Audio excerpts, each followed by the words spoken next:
I lost half my Pikmin all at once, and I cannot get them back without redoing a large portion of the speedrun. Ah. Why'd you lose them? It was not on purpose. Alright, run 2, 3, 2, 1, go! Now I've got golds for part of the run. Compared to.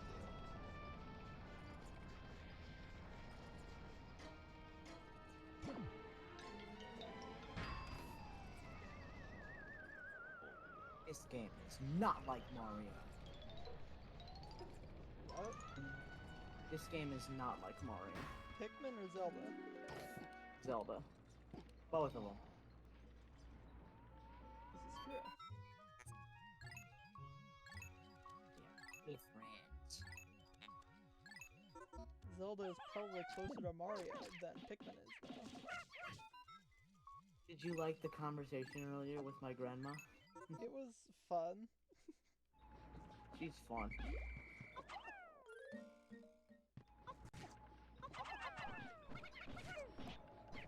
The car can. Oh, we talked about gay people. And what they are. Uh-huh. What's your favorite type of gay? I can't say. I don't know if I have one. I think they're all terrible. I'm a homophobe.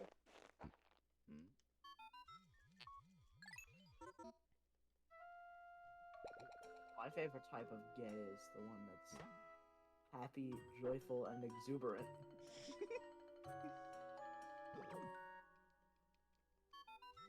They are not happy, they are not joyful, and they sure as hell ain't fucking exuberant. They single gay people. You don't know how good you've got it.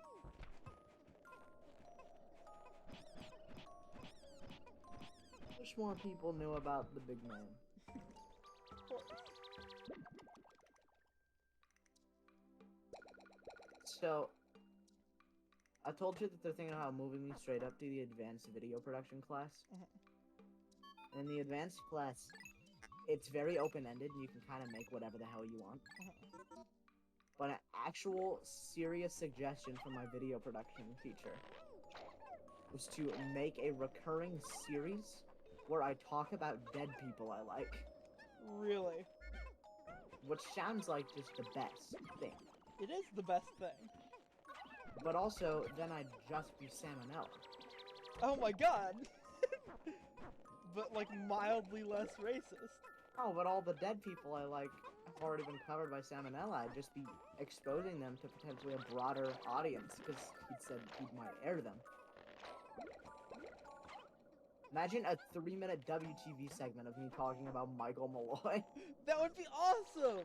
And you can expand upon possibly ones that Salmonella has not covered.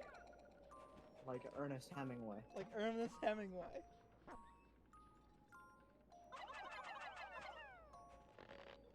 Like Ernest Hemingway.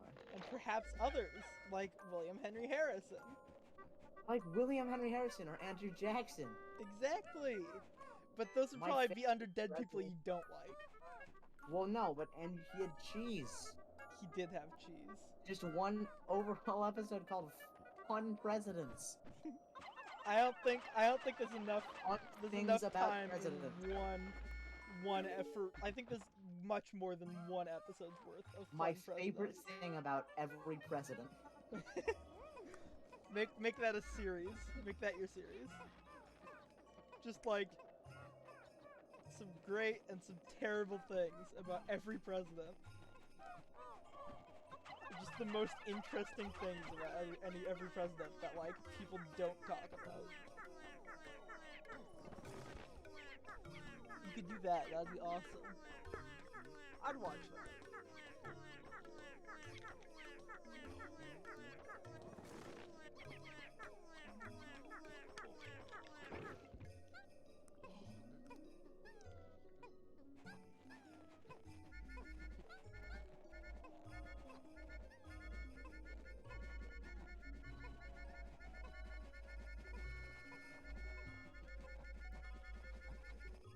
That sounds like a good series.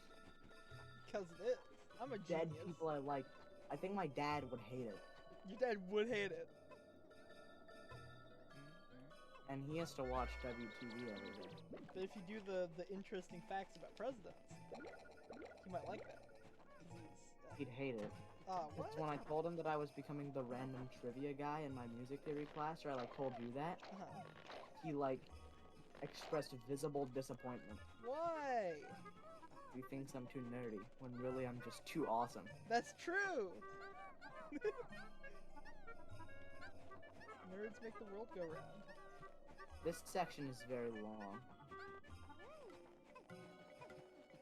Oh no! Time for the auto scroller. God, I forgot.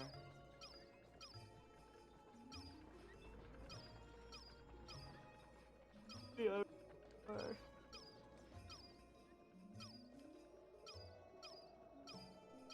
I don't have money. Wait. Okay, this is a serious problem. I'm gonna have to make a detour.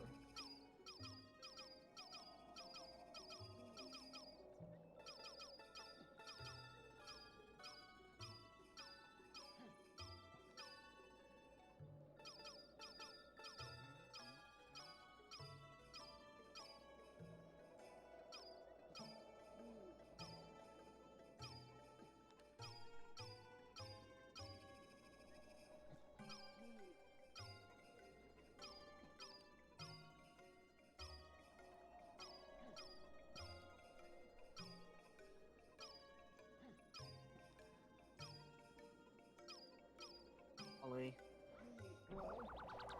I'm sad. Why are you sad? I have to go out of my way to make a detour. Oh no. Because I lost all my money to dance. Why do you call him Dampy?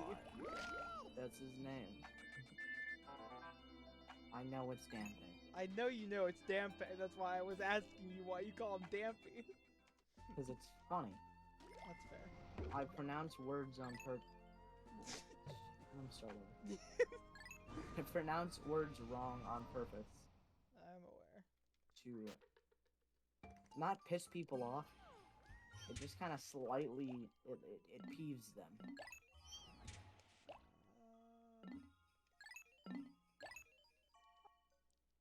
It peeves them.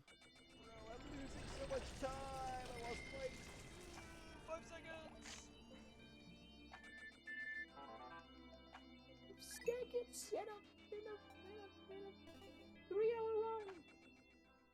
That took me a second. I'm sorry.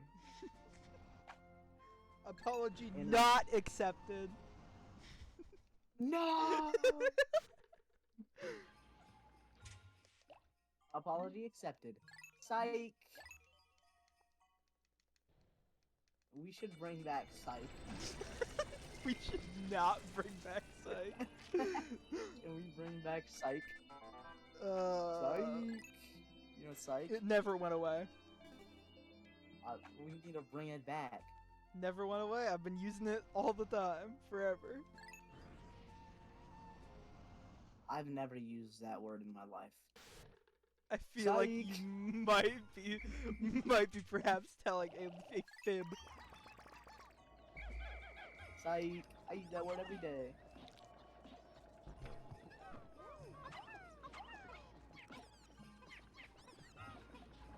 You know what else I think we should bring back? Jinx, you owe me a soda. I think that's stupid. I want to say to Nate, Jinx, you owe me a hand job. It caught him really off guard. I'd imagine. I don't get why. That's what Pep used to tell me.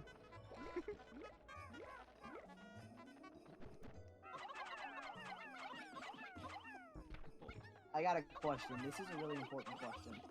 Because it's actually my favorite part of it, and it seems like something they'd keep. What? Because you've listened to some newer Mabim Bam episodes. Sure have. A lot newer than I have. Griffin still does the final question. He does? Yeah. Thank God. I don't know if it's every episode, but like, yeah. He just finds like some crazy absurd question Yeah. and asks it last. My favorite one ever is they said like the next episode that that question was the funniest question they ever had up to that point, and I'm like 30 episodes in. Yeah. And I know what they're going for, but the question was, what is the difference between anorexic and balsamic?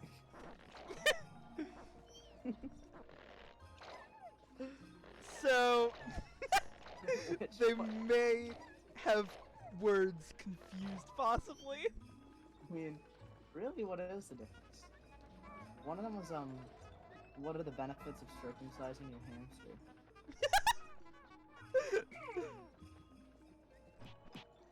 I can't imagine the list is very long. It is. There's no shop there's an extensive list of why that's a good idea. You don't know. I can assume. You ever done it? I haven't!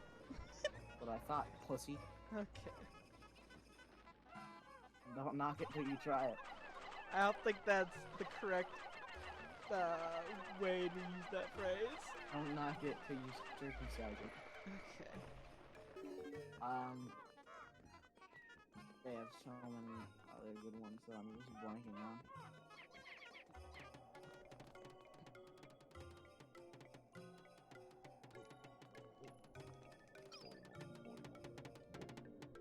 They had one the other day. Wasn't even the final question, just one they read and we decided they had to end it there. Uh-oh. It was this guy and he's like, I'm 99% sure that I'm romantically in love with a goose.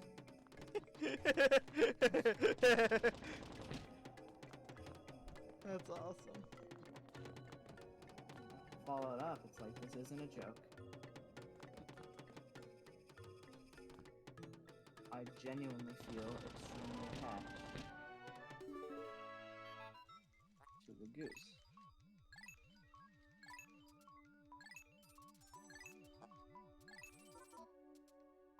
Which, I mean, all power to him. He knows what he likes. And that what he likes is goose. That goose. Very specifically that goose. Because it wasn't just like geese in general. There was a goose that caught his eye. That special goose. Some people live for years and they never find that special goose in their life. It's very sad. True. The first question that Swagger asked me when I told him that I beat Skyward Sword. I finished Skyward Sword this weekend. I played it for like 16 hours. He said, "How did you like Gooseland?" And what'd you tell him? I said, "The song or the idea of him calling the Farron Woods Gooseland?" He said, "The idea." I said, "It was fantastic. But I didn't like it as much as I loved the Gruesipnator." And he started losing.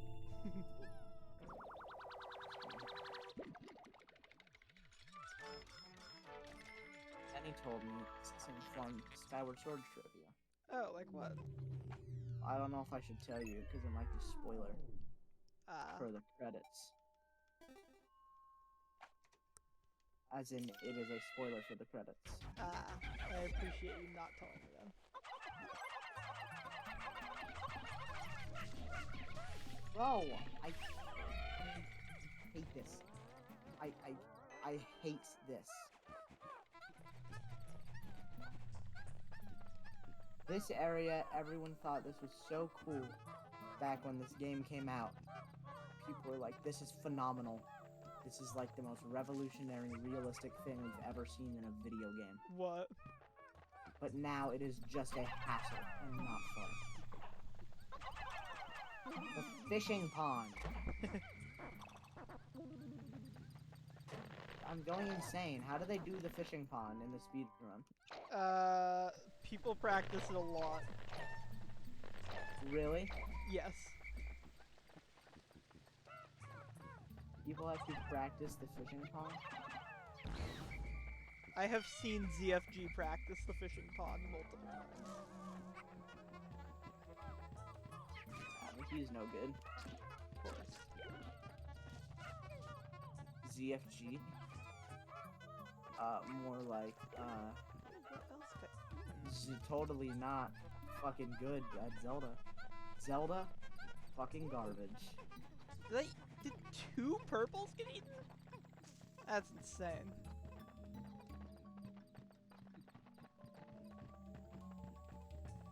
Why does he lose interest?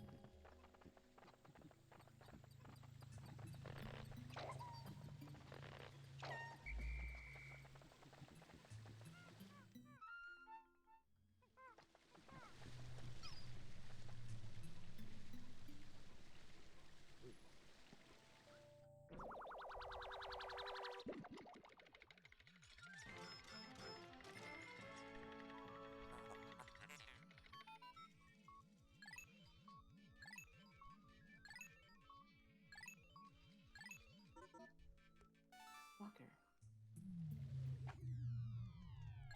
I just want to catch fish.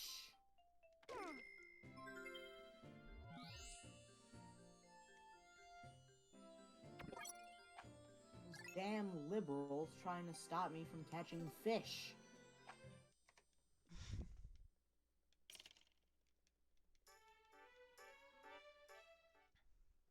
Say no, hunting laws this. Oh, fishing's bad. That's what they say. That's what they say? That's what Joe Many Liberals said to me. Joe Many Liberals. To it take to change a log light bulb.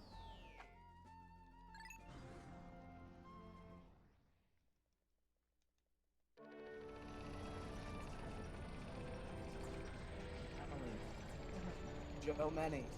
Joe Many?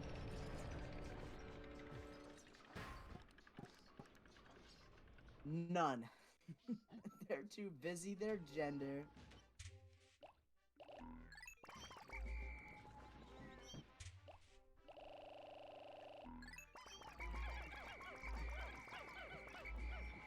Where's my fish? Yay. This is so awesome.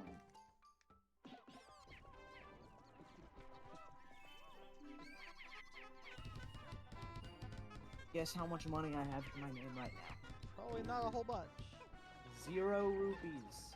Whoa, that's not a whole bunch. If I got -1 rupee, if I got a rupor right now, I'd hit the overflow limit and set me back to 2 billion. That's true.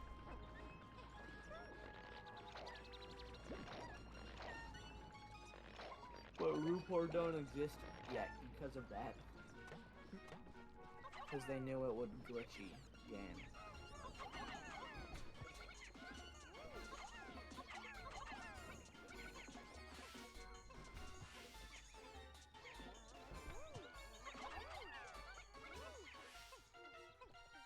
This section is very long.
question about the creative direction of the Legend of Zelda Ocarina of Time team.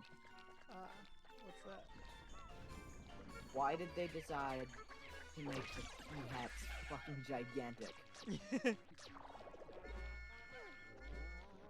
Who made the call? They shouldn't be that big. I disagree.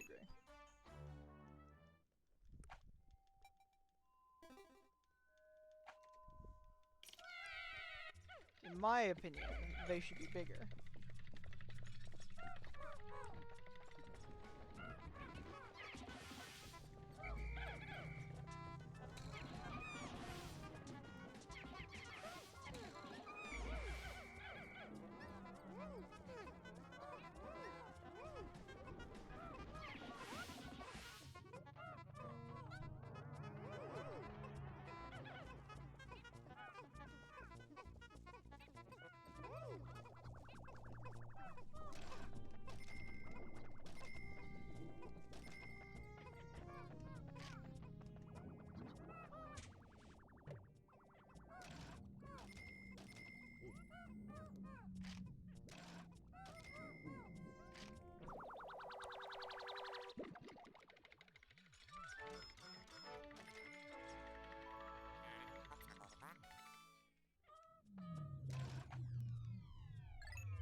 That was so long.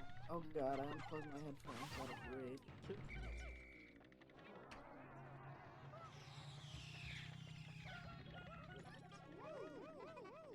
I'm back. You're back.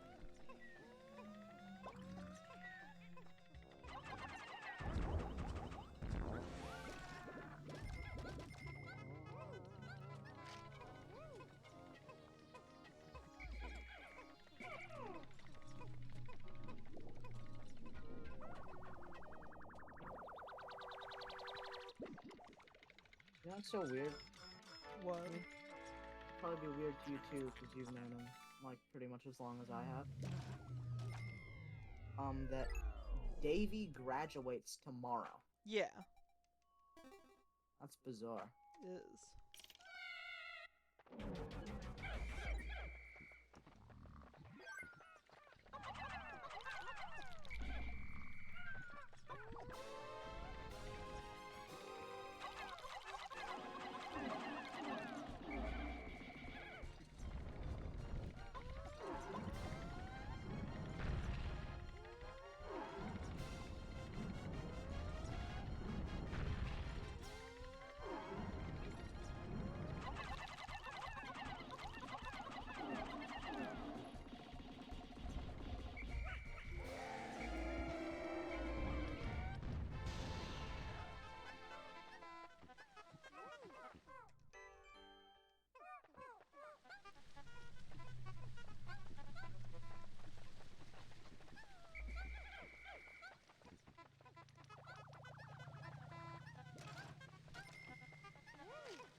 What? Take back everything I said about Kapora being a good character. Why? It's not even getting Kapora. He just shows up everywhere in the early parts of the game.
is the sacred forest meadow.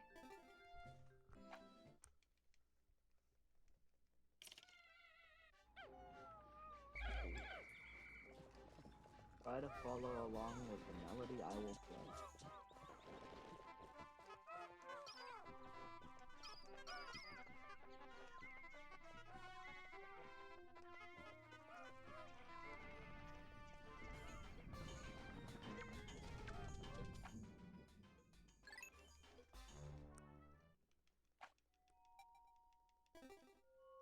I'm past the 2-hour mark Oh boy. of 3000.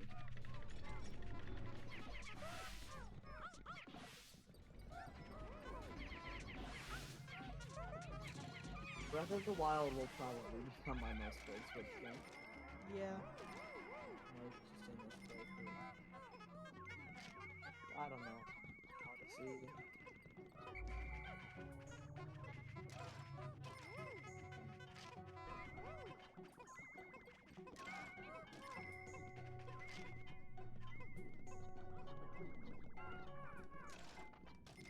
Ouchie.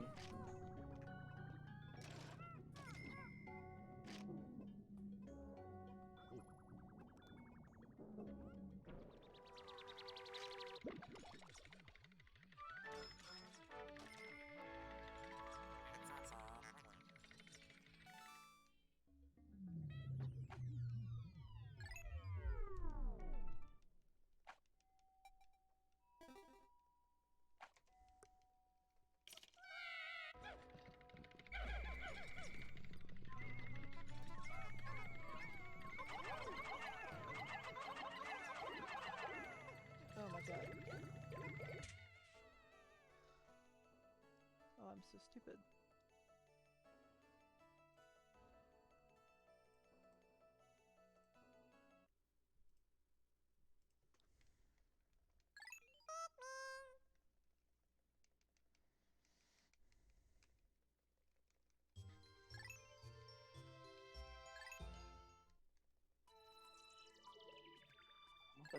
Okay. What happened? This damn owl is everywhere. It's the 10th time. I got cave door once.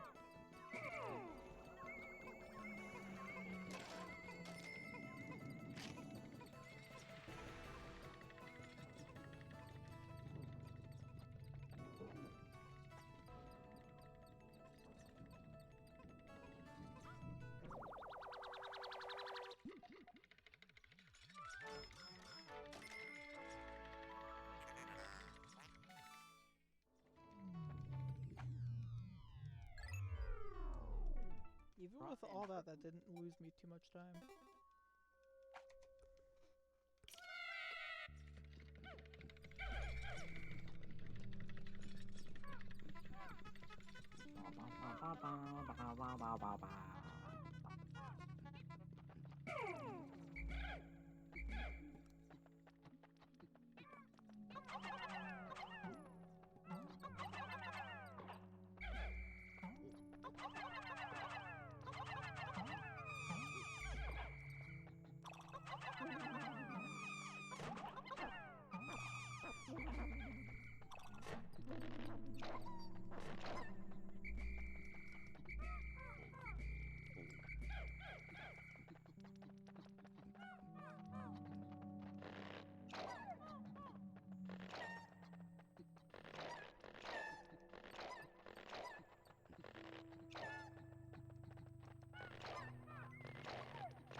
assume that this upgrade costs plenty. And if I'm wrong, then that's going to be pretty embarrassing.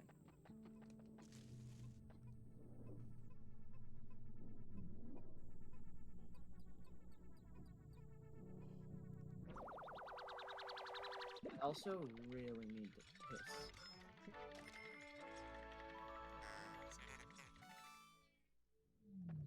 But think I'm kind of close to like the end of this little segment. I do have a more real concern now with these splits. What's that? There's sad reality that I've already thought about. What's that? And it's gonna make it less authentic, but kind of whatever. I'm not going to finish the 3D Zelda marathon by the time I get a new computer. Ah, that's true. Running 3,000 hour splits will not save. Oh, is it over here? Ah, man, this is like worst possible layout.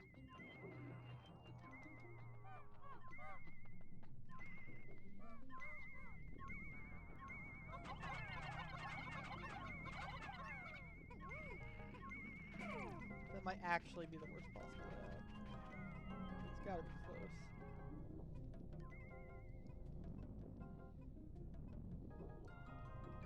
Damn it, damn it, damn it.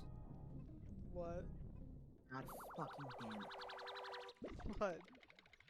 It costs 40. Ha! I've lost like 20 minutes just to not having money.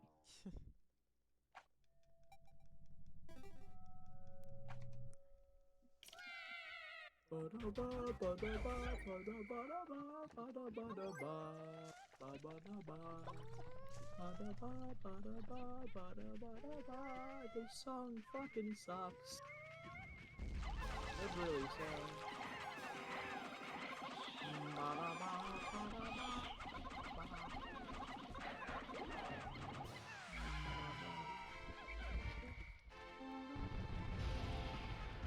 That's how it goes. That was angelic. My voice is like an angel from on high. It was very impressive. I got a Discord ping. From who? Lippery Nip is live What? on Twitch. Did you give yourself the pace power roll in League? I did not know that was a thing, so no. Good. I Then imagine don't. it gets pinged often. It gets pinged pretty often.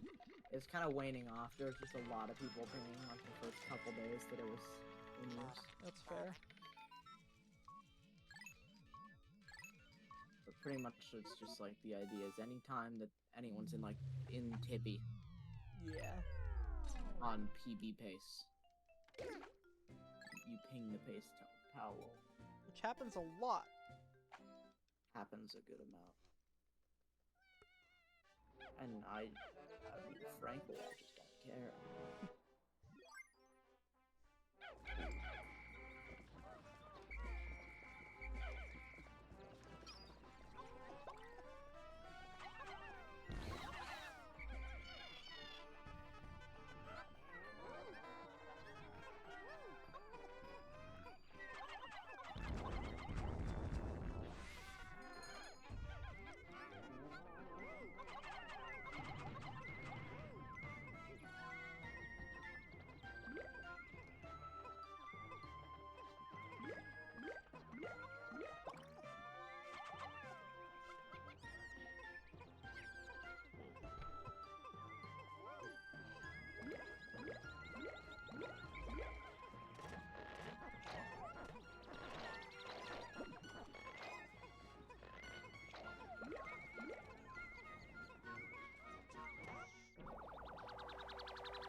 I've not talked to Navi willingly a single time.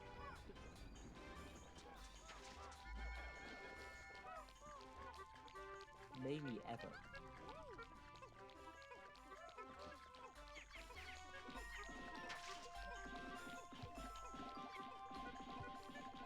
I just don't see why you put yourselves through that.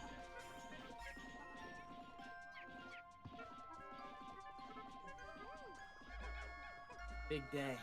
Big day? I'm going to get rich. Oh?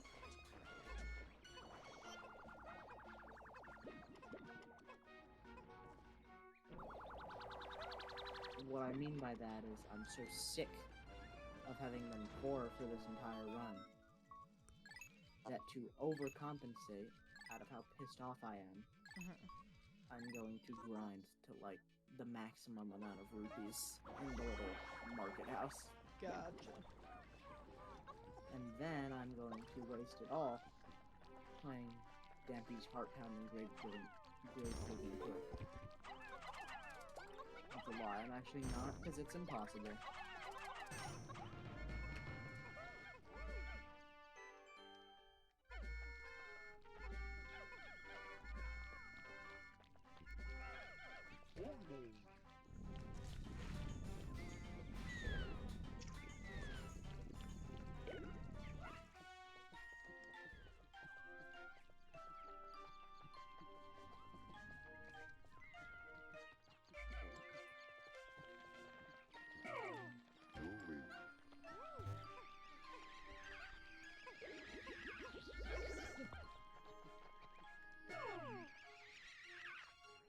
I'm about to drop my EP.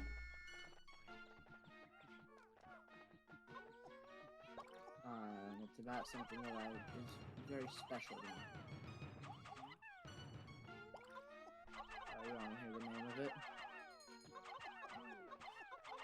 Emily? What? You want to hear the name of my EP? Sure. I'm dropping? Sure, I'd love It's to.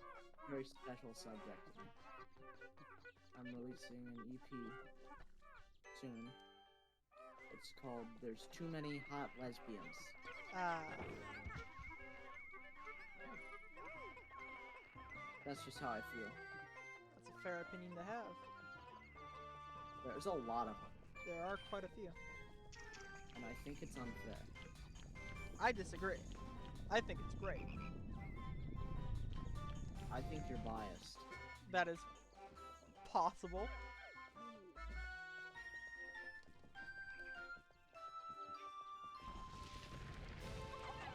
I hate lesbians. Cats, you are biased. I'm the truth.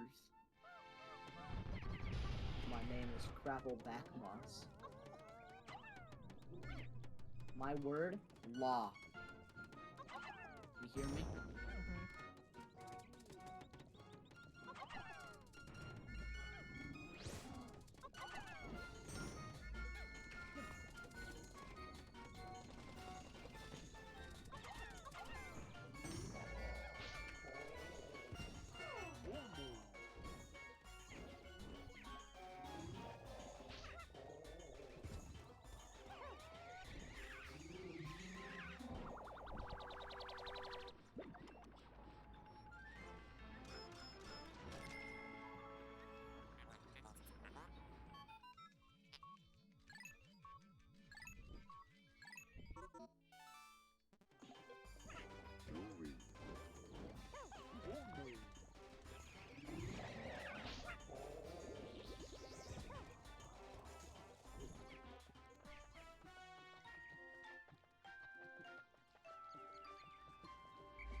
That's the wrong way. Oopsies. Hey, my run didn't die. Nice. I'm past the part where I was before. Did you end up starting a new run? Yeah. Cool.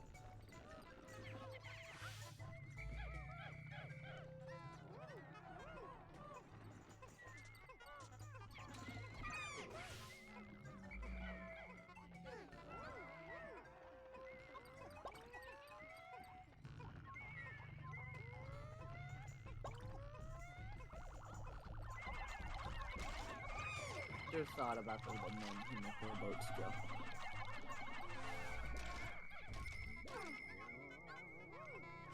Do you think they need better representation? I do think so.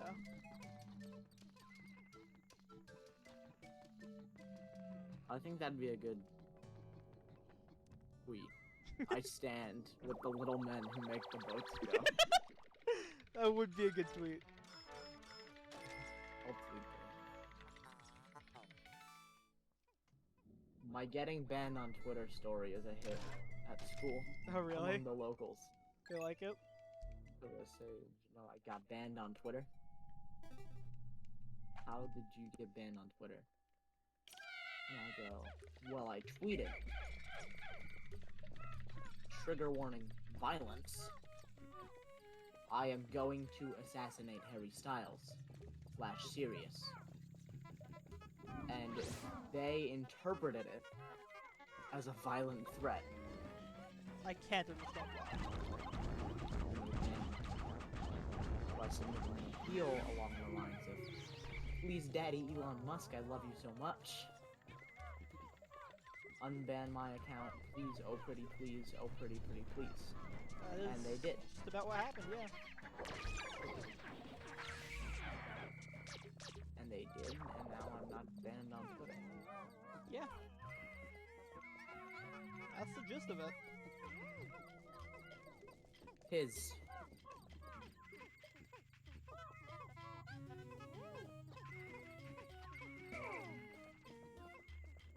Emily, who's your favorite pope? My favorite pope? Pope Francis is pretty good. Yeah, Yeah. Normie. I don't think that's a normie pick. I think Pope John Paul II would be the normie pick. Pope Francis is a normie pick. You obviously aren't familiar with Catholics. So many liberals would pick Pope Francis. I don't think that's true. I think they would pick John Paul II.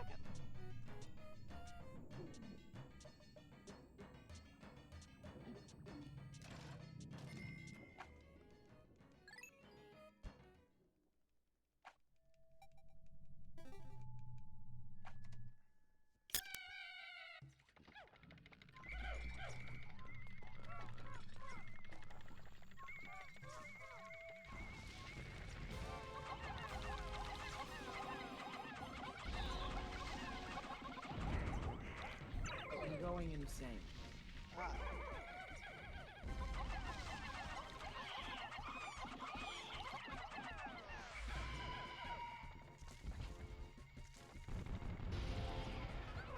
Been in this one split for like an hour and a half. That's too long for a game that I've played.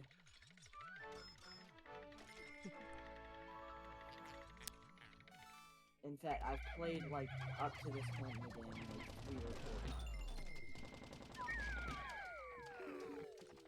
That is quite a large portion of time. Too many. So many times.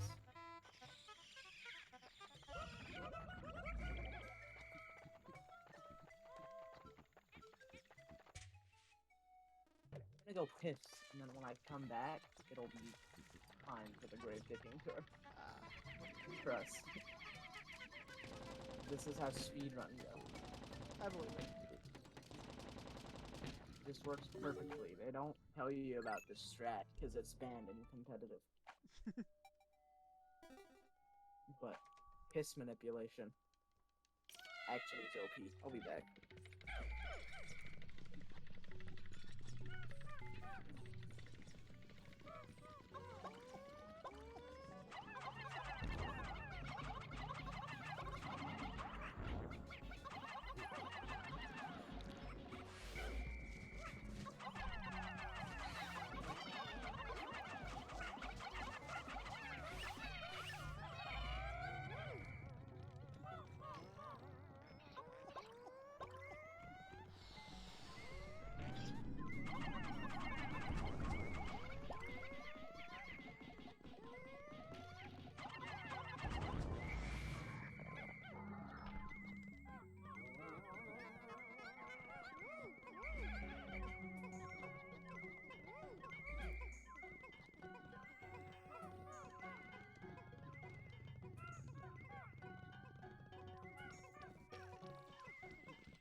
think waterbenders can do it with this? What? You know Avatar? Yeah, I know Avatar. I know what you're talking about, but like, why would you ask that? Is what I'm wondering. Well, I just took a piss and I was wondering if I could bend it. You can't, because you're not a waterbender. Glad to answer your question. If I were a waterbender, hypothetically speaking, which I'm not, God knows I've tried. If I were a waterbender, could I do that with the piss? I think it's possible. Could I do it with other people's piss? I don't see why it would work with one piss and not others. Like I hide in their homes, and then as they're pissing, I'm like, shoo, and I make it go crash on like the left wall of their bathroom. What the freak? Oh, I had a clickhole article to read to you, pausing the speeding. One of my favorite clickhole articles. Really? It's been the clickhole article I've been using lately, to get people into clickhole, because I think it's a good introductory article. Before I drop blue cheese on them, which is the worst article to get you in a clickhole. Blue cheese dressing. You ready? This is maybe my favorite clickhole article. I think I can read this on stream. Oh boy. Know what to look for. 13 signs your dick's all fucked up. 1. Your piss comes out as bubbles.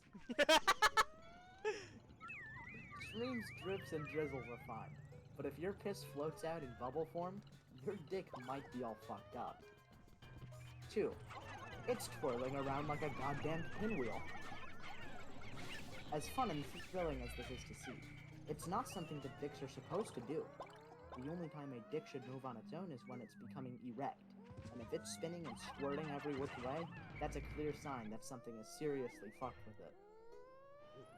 3. It's an innie.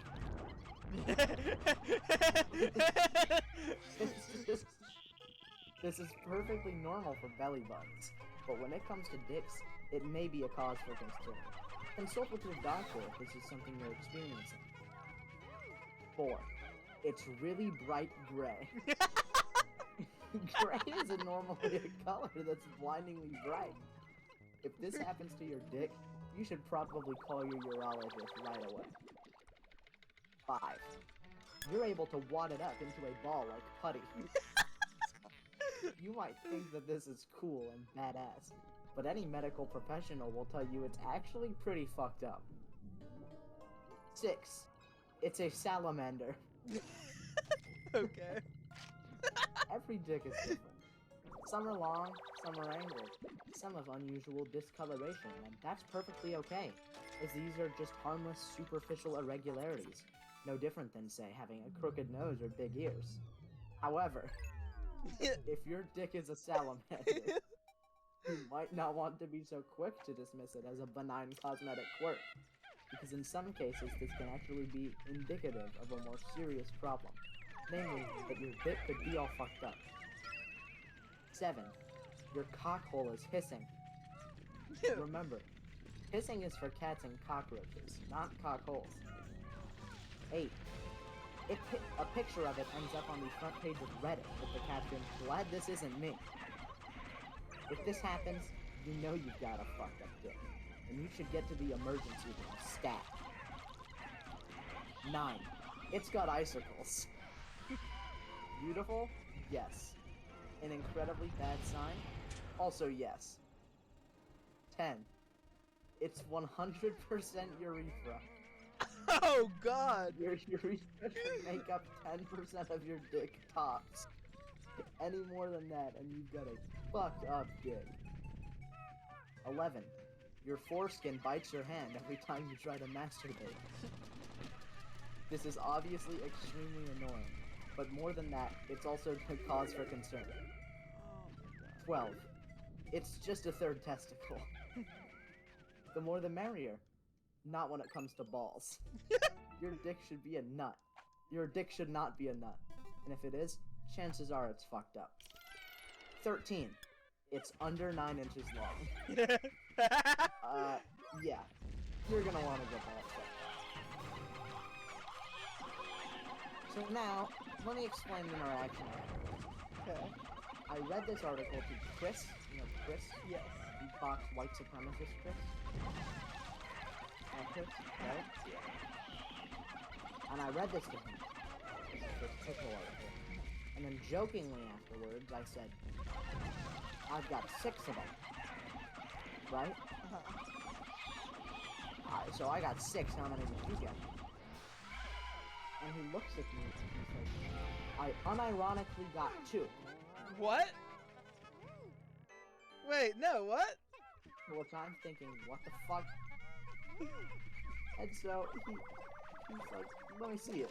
And he points at the under 9 inches long. I respect the honesty. And then I watch him as he's scrolling through from the beginning, trying to find it. And I'm like, looking as he just looks like pensively. And I'm like, it doesn't come out as bubbles. There's no way it's an innie. Is it an innie? God, pinwheel? I think I asked him, like, can you wad it up like putty? He goes, no. I don't think it's gray. I ruled out salamander. You can never rule out salamander. It's gotta be the Reddit one, maybe. Oh god. Like something along those lines. Oh no. And then he scrolled to the Reddit page, and I'm like, oh god, that'd be so sad. And he points at your cockhole is hissing and says, this one. And I go, Chris, what the fuck? That's insane. And and he reaches his hand towards his crotch and like holds one finger out, like you do with like fucking open the diaper type beat. Okay. He just is wiggling the finger around. And he just goes, starts making hissing noises. What? Right? Like he's pantomiming his cock hissing at him. Okay. Yeah, noise suppression on. Yeah, you did. Going, what the hell? doing that. I go, Chris, what are you talking about? And he goes, you know. I go, I don't know, Chris. I don't know what you're talking about. He goes, you know, every time you go to take a piss, and it hisses. And I go, do you mean sound of your piss hitting the water? And he goes, oh yeah, so I got one. Oh my god, he's just a moron. He doesn't have some rare medical anomaly. It was so fucking...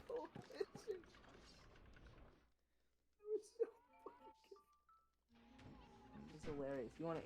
I think we should do some clickle. Okay. I need a short break.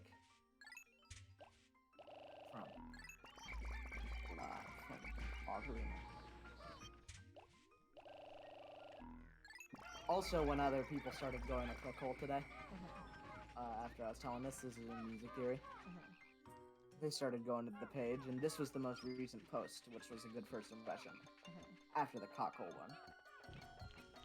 It says, you wake up in a room with 2 doors. One says Outback Steakhouse. The other says Outback Steakhouse, DAF only. The choice is yours. Pope Francis on what happens when we die.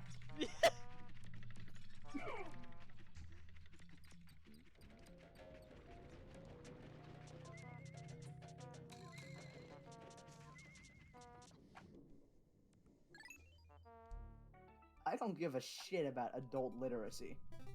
Sam Rockwell, unprompted.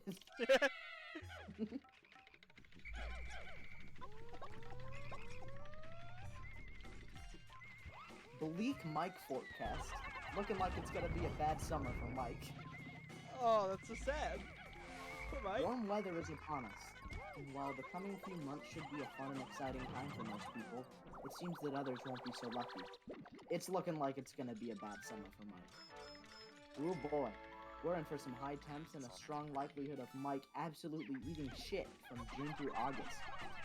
As the days get longer and the weather more humid, you might want to pack your bags for a fun getaway to the beach.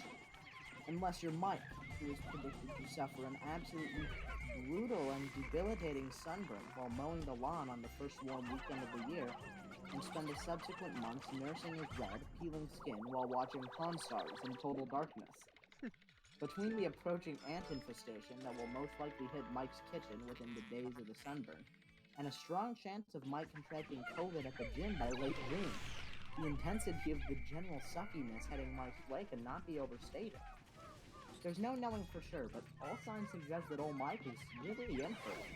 Experts foresee that Mike's refusal to get up from his recliner will collide with his wife's frustration at his disinterest in spending time with her sisters mid-July, resulting in a Class 5 marital conflict that has the potential to make this the most dog-shit summer of Mike's entire life.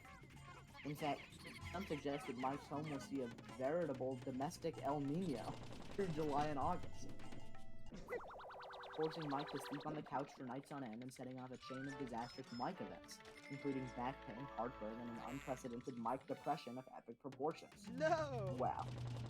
This year's Mike forecast is not looking good at all. Mike is going to want to batten down the hatches and prepare to withstand a rough summer, because if the data is to be believed, it's going to be a pretty bad one.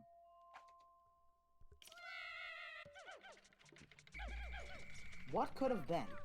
A new poll has found that Hillary Clinton would have won the 2016 election if she dressed like she was in the Matrix. That's true. That's so true. I don't want to read it.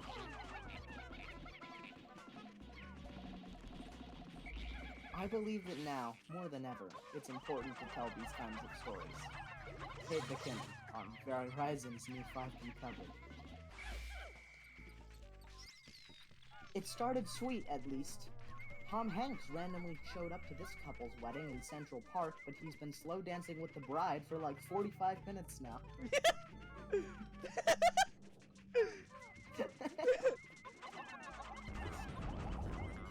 One lucky couple got the wedding gift of a lifetime when a beloved actor made a surprise appearance at their reception earlier tonight, which makes it all the more unfortunate that their celebrity guest seems to be having some trouble taking the hint that it's time to leave. Tom Hanks randomly showed up to this couple's wedding in Central Park, and he's been slow dancing with the bride for like 45 minutes.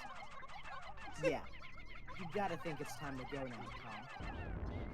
Newlyweds Peter and Maggie Donovan had just started their first dance together when Tom Hanks decided to crash their wedding, after he stumbled upon their reception in the park. Every guest excitedly pulled out their phone to film the Hollywood superstar as he tapped the groom on the shoulder and asked if he too could have a dance with the bride. And Maggie had a grin of total glee and surprise on her face as she dramatically dipped her to laughs from the crowd. But after the band segued out of Coldplay's Yellow and into Uptown Funk, so all the guests could hit the floor and party with Tom Hanks, Tom just kept on slowly waltzing the bride around the tent like the song hadn't even changed. Huh. Kinda seems like he should have bowed out after one song at the very most, right? A couple minutes later, the groom's grandmother used her walker to approach Tom and ask if he would dance with her, to which Tom smiled and said, "You bet I will," leading partygoers to think the wedding night might continue normally. Unfortunately, however, that was over 30 minutes ago, and Tom Hanks is currently still leading the increasingly confused bride around the dance floor, and making no sign that he plans to relinquish he. The groom has even tried asking for his wife back from Tom Hanks a couple times now, but every time he gets close, Tom Hanks just says something like, "You're such a lucky guy," or "What a beautiful new wife you have." And tragically, it feels so good to get a compliment from the real Tom Hanks that the groom just gives Tom another 10 minutes. Woof. It's fine if you want to stay at the wedding, Tom, but you gotta give the slow dancing a rest. In a ploy to release herself from Tom's grasp, the bride announced at one point that she'd like to cut the wedding cake. But that resulted in a scenario in which her husband cut the 3-tiered cake by himself while she and Tom Hanks foxtrotted to "I Got a Feelin'" right beside him. The other guests are clearly getting pretty annoyed with the situation too, because anytime they ask Tom for an autograph or a selfie, he just says he'll get to them later. And everyone's beginning to agree that later may never come. Yikes. There's nothing more fun than an unexpected encounter with Tom Hanks, but this one seems to have gone a bit too far. fingers crossed he has some fancy Michelin star diner he needs to head out for. Because everyone at the wedding has definitely had enough of him by now.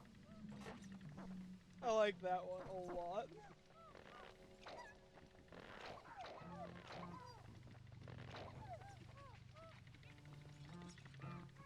This one spelled terribly.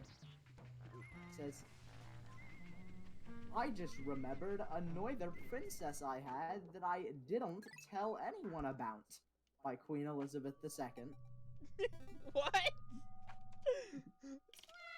What? I just remembered another princess I had that I didn't tell anyone about. By Queen Elizabeth II. Okay. Just slum. Slums. Slumsing and user did coin on password Charlton's 1948. What the hell are you saying?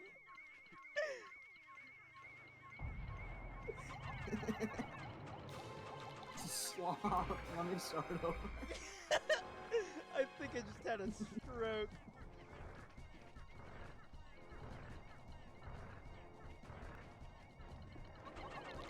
Slum.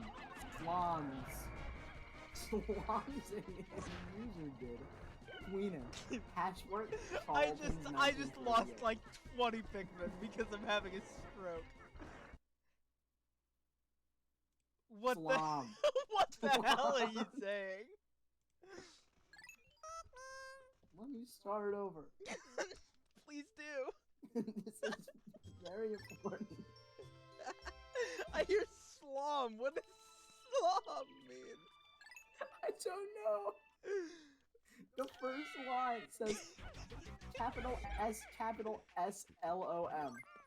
And the next line says capital S-L-O-M-M-S apostrophe apostrophe apostrophe. What the hell? And the next one says salomsing in, and then it says user did queening, password Charlton's 1948, which is her username and password, according to this. Okay. This is like a press release from the queen. Oh, gotcha. You get it now? I think I do, yeah. She's like putting this on like queen.org. Of course. My favorite Slom. website. Sloms. Slomsing and user did queening, password Charlton's 1948. Please forgive me.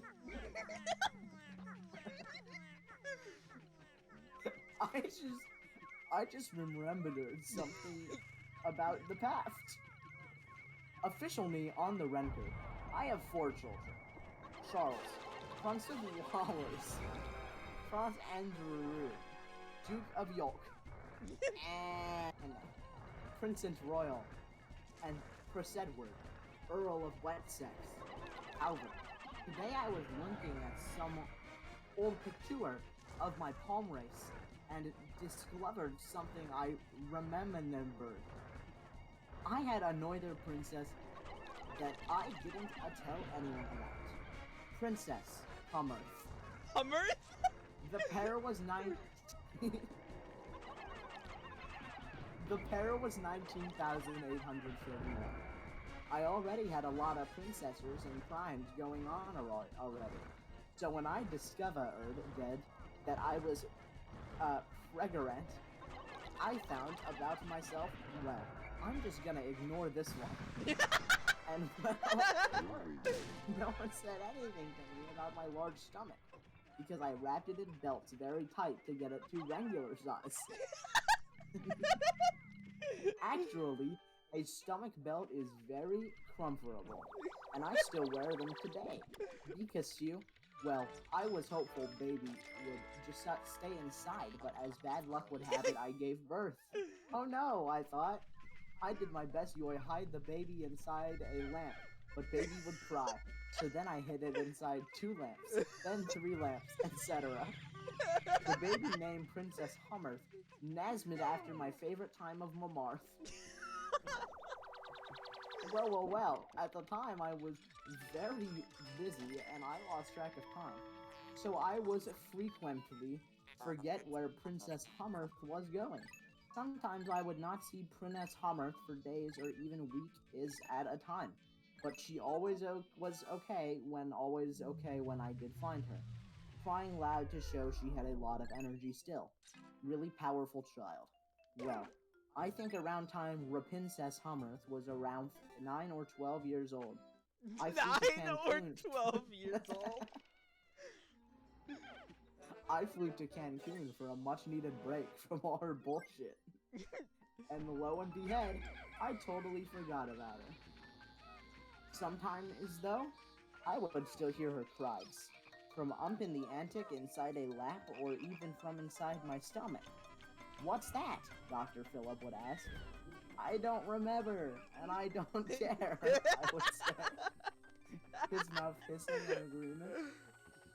Sometimes, years later, I would see a Oolong girl, naked except for clothing, rolling. Naked except for clothing.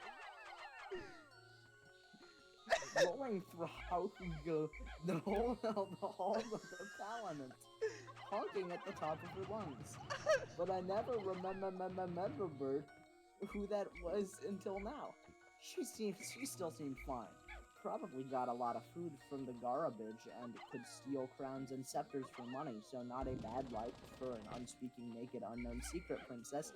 Based on my calculation, she would now be around 164 years old.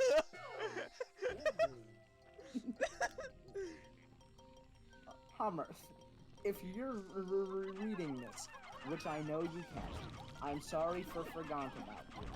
I'm sorry I've worn my stomach belt so tight that I've made your face blank and your legs swerved. And I'm sorry you didn't get the nice princess life like although better than Deanna, for sure, because of what I did to her.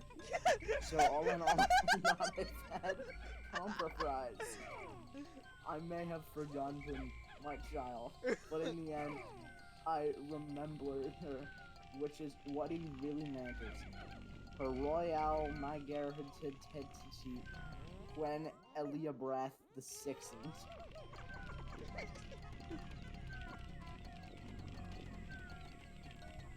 With a comment from Daniel Thrasher. It's the top comment. Really? It says, these are my favorites.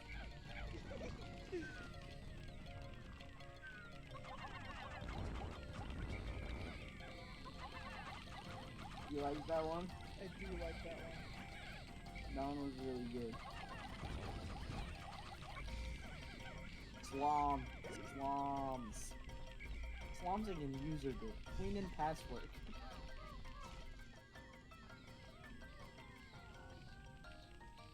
It's quite possibly my favorite one. This one's just called Give Me Kiss. Okay. Hello, spouse. This is your spouse. I have a special message for you on this, our 9th anniversary. Oh, dead. The special message is this. Give me kiss. What it must be is kiss from my face and kiss from my forgotten mouth. My only mouth. Give a kiss to my forgotten mouth on this, our 9-year anniversary. It is the romantic hour. I have made the house look like love and set the ambiance so it would put us both in the mood for Give Me Kiss. Look what I have done to the atmosphere so romantic. I put a photograph of Marvin Gaye in the freezer. I buried a bottle of sensual massage oil in the backyard. The ambiance is too romantic to ignore. Please give me kiss. Do you hear the sound of creaking in our big house? That's me, baby. That's me slithering through the pipes we share, gasping for air, bursting out of the vents and declaring that it is now time for Give Me Kiss. There is no other two ways about it. It's time for you to do this to me on our 9th anniversary. What with your kiss and Give Me Kiss. This? And to a smooch of my forgotten mouth. You are my spouse. You are my sour salami. You are the one who solves the riddle of my groin. For 9 wonderful years, we have been your spouse together, and I am looking forward to 9 more years of we are married. Give me a kiss. Do you know the fairy tale of the Frog Prince? It is a story about how wonderful things happen when there is kissing. It is about once upon a time there was a queen who was married to a frog for 9 years, and on their 9-year anniversary, the queen says to the frog, give me a kiss. And the frog gives a kiss to the queen, and thanks to the magic of the kiss, the queen turns into the most beautiful Volkswagen Jetta to ever be driven full speed in the reservoir on live TV. The moral of this magical fable is give me kiss. Oh, my spouse. Oh, my sour salami. I can tell that you are deep in the mood for give me kiss. I have done all the sexual preparations. In the time since I have started screaming the words give me kiss, I have done several more things to make the mood in our big house more romantic. I have faxed a picture of a baby to the Playboy Mansion. I have added the sentence, his legal name was Louis Naked, to the Wikipedia page for Moses from the Bible. Oh my god.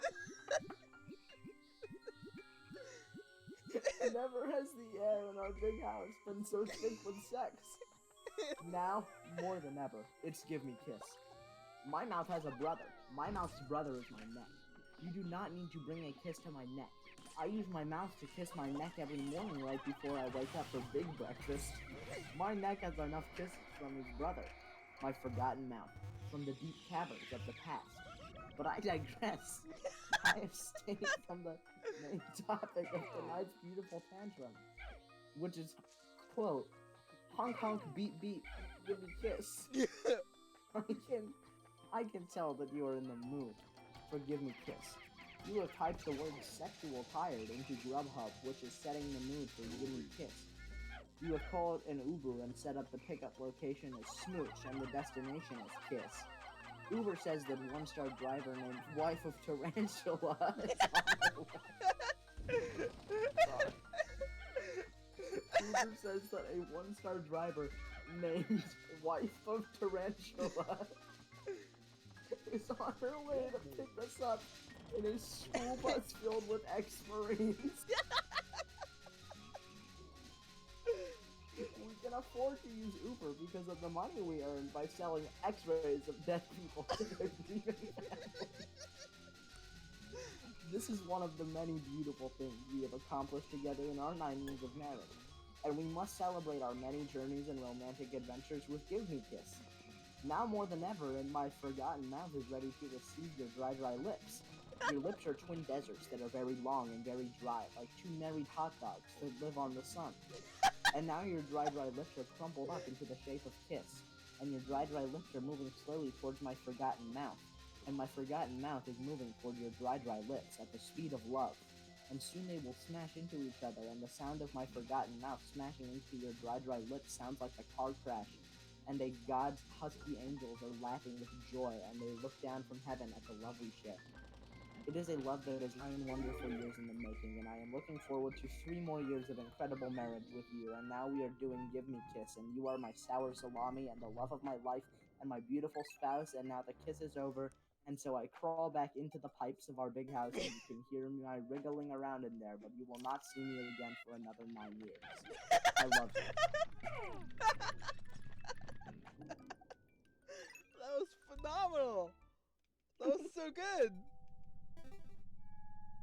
Clickle's bringing their A game today. That was fantastic. Finally! Exclamation mark. Robert De Niro on watching a petting zoo goat explode for no reason. Oh, come on, man. They've been in this country for years. It's about time they learn to speak goddamn English. Francis McDormand on Cats.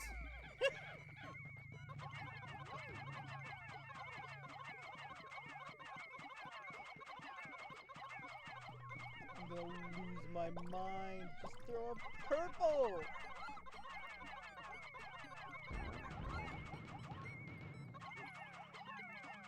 I'll read this one because it's very visual based, but I'll read the headline. Well, well, well. Looks like Little Miss trying to stay offline for the sake of my mental health. Couldn't help but check out this list of 6 wombats that don't give a fuck.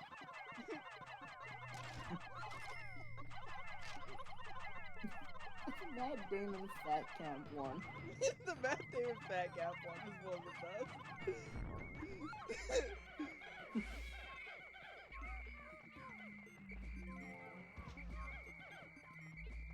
We've gotten in the zone of A lot of the ones I already read to you. I don't know if this one's good, but we'll give it a try. I skip over a lot of clickhole articles because the headline doesn't catch my eye. But I have to give them a chance. Okay. Because they usually turn out good no matter what. Yeah. Clapping back. The MLB has addressed complaints about baseball being too slow by making the games 8 hours long and more tedious than ever to show fans how fucking good they had it. You read this one already, didn't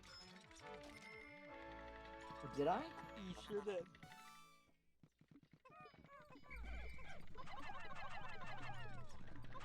I forgot about this one. 12 things you should never say to someone whose consciousness was accidentally uploaded into a vending that machine. one was a good one. That's another one of my favorites. Jesus Christ! There's a macaque in the backseat. You can do that one again if you want. No, I'm fine. That one was so good. This was your clickhole introduction. The macaque, the blue cheese, and the 4 classic Jughead moments that contradict the central tenets of Bushido. Which are all right next to each other. Fucking one after another.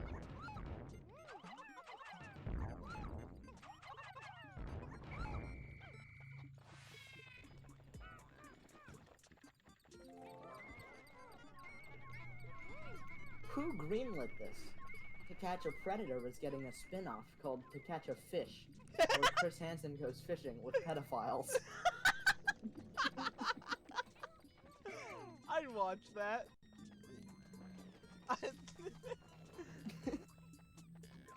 There's no shortage of tasteless programming on TV these days, but it looks like NBC just took things to a whole new level. To Catch a Predator is getting a spin-off called To Catch a Fish, where Chris Hansen goes fishing with pedophiles. Fishing with pedophiles? Are you freaking serious? Whoever came up with this needs God in their life. NBC announced the crass new addition to its programming slate earlier today, describing To Catch a Fish as a travel show where, quote, Chris Hansen combines his two passions. Towers. Chris Hansen combines his two passions. Oh shit, I'm cutting out. You were a bit, yes. My computer turned off. Gotcha. Makes me cut out. Chris Hansen combines his two passions, fishing and pedophiles, as he and registered sex offenders put aside their differences to talk about life and past lines in America's most scenic beaches, rivers, and lakes. According to NBC, the show will acknowledge that the guests are pedophiles at the beginning of each episode, but beyond that, there will be no mention of their crimes or attraction to minors whatsoever.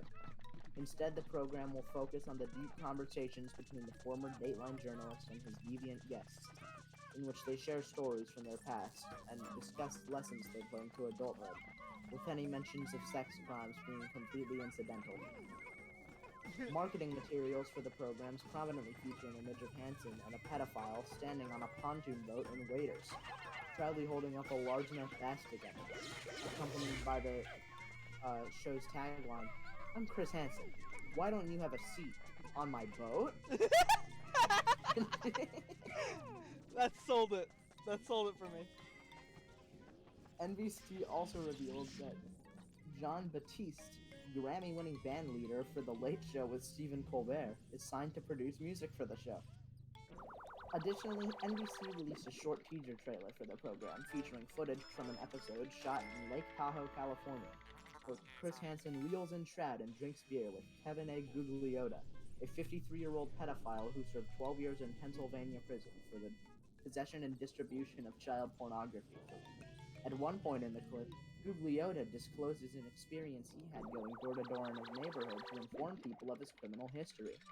Hansen then hands Gugliotta a Coors Banquet from a cooler and says with a chuckle, that may be the case in your neighborhood, but out here, in all this natural beauty, all that matters is if you can fish, and also, if you have enough cold ones to last you through the day.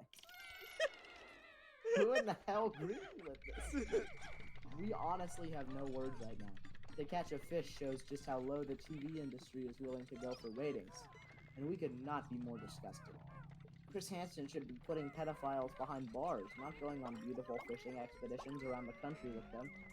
Here's hoping the American people will do the right thing and refuse to tune in.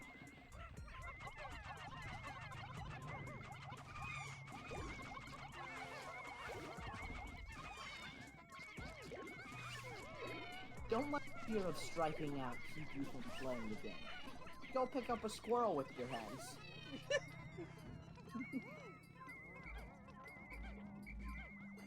Maybe I will. Too often in life we allow fear to dictate our decisions. We push our hopes and dreams to the wayside out of fear for what could go wrong. And all this does is leave us unfulfilled and plagued with regret. With regret. This is a terrible way to live, and it's time to start living on your own terms. You need to start saying yes to life, and you need to do so today. So go ahead. Follow your heart. Go pick up a squirrel with your hands. You'll never regret failure. You'll only regret never trying. It's not a coincidence that squirrels are perfectly hand-sized, nor is it a coincidence that there are millions of squirrels outside. It is indeed God's way of saying, look at all these many fuzzy handheld treats I've made for your enjoyment. Go now and pick up a squirrel. It is my will. Isn't it high time that you stopped letting fear keep you from living the life you want vis-a-vis picking up a squirrel? Yes, it absolutely is. Maybe you're afraid that you'll reach your hand down and miss the squirrel and pick up a rock instead. So what? Or perhaps you're afraid that as soon as you pick up the squirrel, you'll want to put it back down. That's okay. You can do that. Maybe you're scared that if you pick it up, you'll never put it back down. What's so bad about that? These lines of thinking are just your brain's way of avoiding what you really need to do, which is picking up a squirrel, right this minute. It will be fun and satisfying, but even on the off chance that something goes wrong, you can always just throw the squirrel back on the ground. Nothing will go wrong though. You're literally just putting your hands around a small one-pound animal and lifting it up. They simply could not be easy. Remember, you miss 100% of the shots you don't take. There's no reason to keep wasting time on the internet when there are so many squirrels outside that you could be picking up with your bare hands. Do it right now, and let us know in the comments how amazing it feels to finally live out your dreams. That's good. I think I might quit the speedrun again. Not What? because I'm doing bad, but just because I'm kind of bored. You're gonna leave? I don't know, maybe. Everyone. It would be lame, but I might do it anyways. I touched the screens. Vanna White on the secret to her success.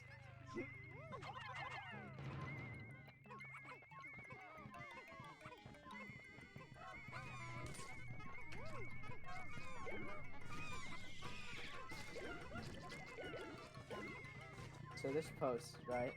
It's a video post with it's flashing like different slides, pretty much like a slideshow. I'm just gonna read them and then I'll describe what the pictures are after. Okay. LOL, look at this thing. Looks like some kind of animal? Like a big animal type thing. Oh wait, our bad. It's some kind of unfortunate woman. What? That's it. Every single one of those was accompanied by a picture of an elephant.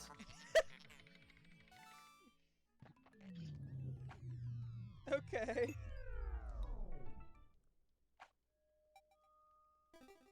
Did I read to you, 7 things women wish men would do during sex? I don't think you did. 7 things women wish men would do during sex. 1. Whisper, "I'm proud of you, sport," to her clitoris. Sex is vulnerable, and the most effective way to make a woman feel at ease is to quietly validate her genitals with words of encouragement. Whispering something like, "I'm proud of you, sport," or "You're my special little buddy," to my clitoris at the beginning of foreplay will help me feel relaxed enough to let down my guard and just have fun, 1 respondent explained. 2.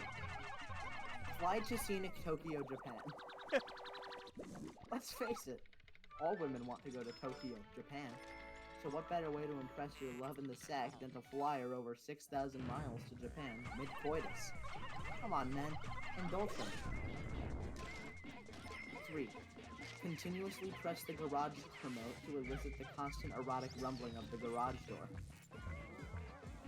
The muted sensual roar of the garage door going up and down speaks to something primal deep in a woman's loins, making her wild beneath the sheets. Why didn't they go that way?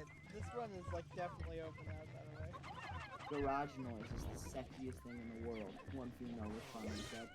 It sounds like a giant breathing hard after a brisk job, and this whips up my womanhood into a frenzy. 4. Release one bee into the room. Why only one? According to over half the women surveyed, adding one bee into the mix creates a sense of danger. It can be a terrible turn-on. 5. Roleplay is an auctioneer who's trying to sell off a wheelbarrow containing his own gigantic testicles. This is my friend reading Quickle articles. Who's here? Someone whom I'm assuming is probably a Pikmin runner. Oh. Yikes. What the hell do I do with this? Well, now you can't leave, you're a viewer. Hang on, let me pull up the screen. Nothing can stop me from Because then I can talk to chat. Okay, like, what the hell? What do I do with this?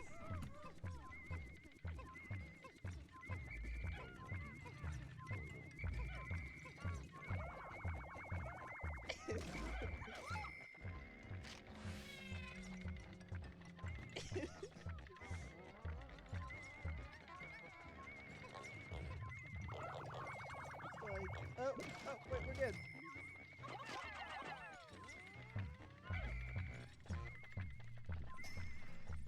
I'm not gonna go for it.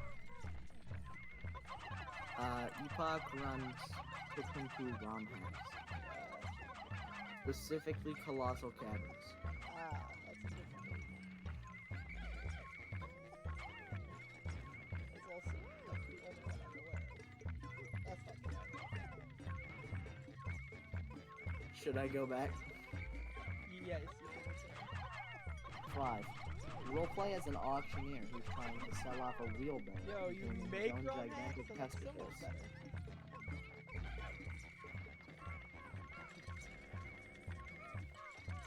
I like it when my husband talks dirty to me, but I'd like it a lot more if he was talking 15 times faster, and about his own testicles, swollen to the size of beanbags and available to the highest bidder, said one woman, echoing the opinion of 83% of those polled. 6. I am in the hacking Discord. The thing where you grab each other's ankles and tumble around like a human wheel. Who doesn't love this? 7. Shoot the murderer. If a murderer bursts in your bedroom and lunges at both of you with a knife, he'll appreciate it if you shoot him dead. It's a confidence move, said one respondent, and confidence is sexy. It's not an audiobook. This It's isn't literally an it's just audiobook. I'm clickable reading articles. article. There's an account called Clickhole. It's a parody of BuzzFeed. 10 steps to rolling the perfect joint. Read the macaque one. No. I have 4 viewers. Read the macaque one. I'll read the macaque one after 10 steps to the perfect joint. 10 steps to rolling the perfect joint. Step 1. Fill the tub.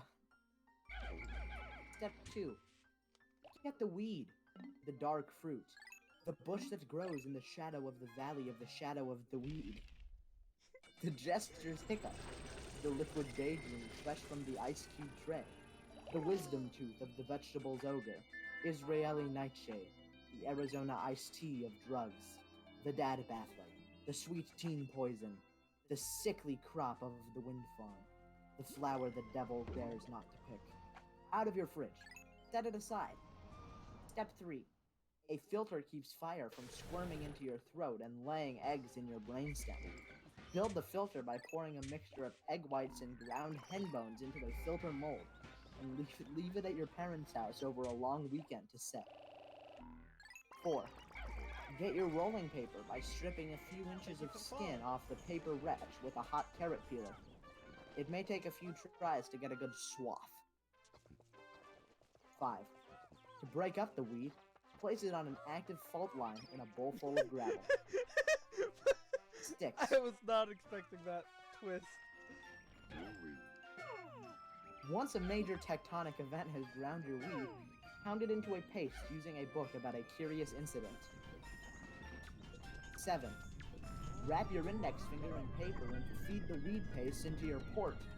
A chilly sensation means your body has accepted the paste and will pass it on. A prickling sensation means your body has rejected the paste and will hopefully pee it out someday. 8. Seal the joint by licking your papered up finger like a naughty little thing. You're filthy, aren't you? 9. Remove finger, twist paper, and voila. The perfect joint for any night. 10. They want to Dump the hear the joint in the macaque tub. one. They want to hear the macaque one. Let me find it. Where is it? The thumbnail for it is just a macaque smiling, grinning like a fucking idiot.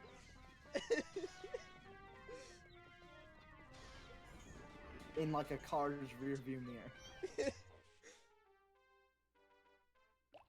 Jesus Christ! There's a macaque in the back seat. Everyone in this car right now, get ready to panic, because this is the scariest and most shocking story you're going to hear all day. There's currently a macaque in the back seat. What the fuck? Get it out. Get it out of here right now. We first became aware of the macaque in our car when a furry little hand reached out from underneath the back seat and grabbed a handful of chips out of the bag of You should keep Fritos an eye on that Justin was eating. Milling on a fly. I like this guy.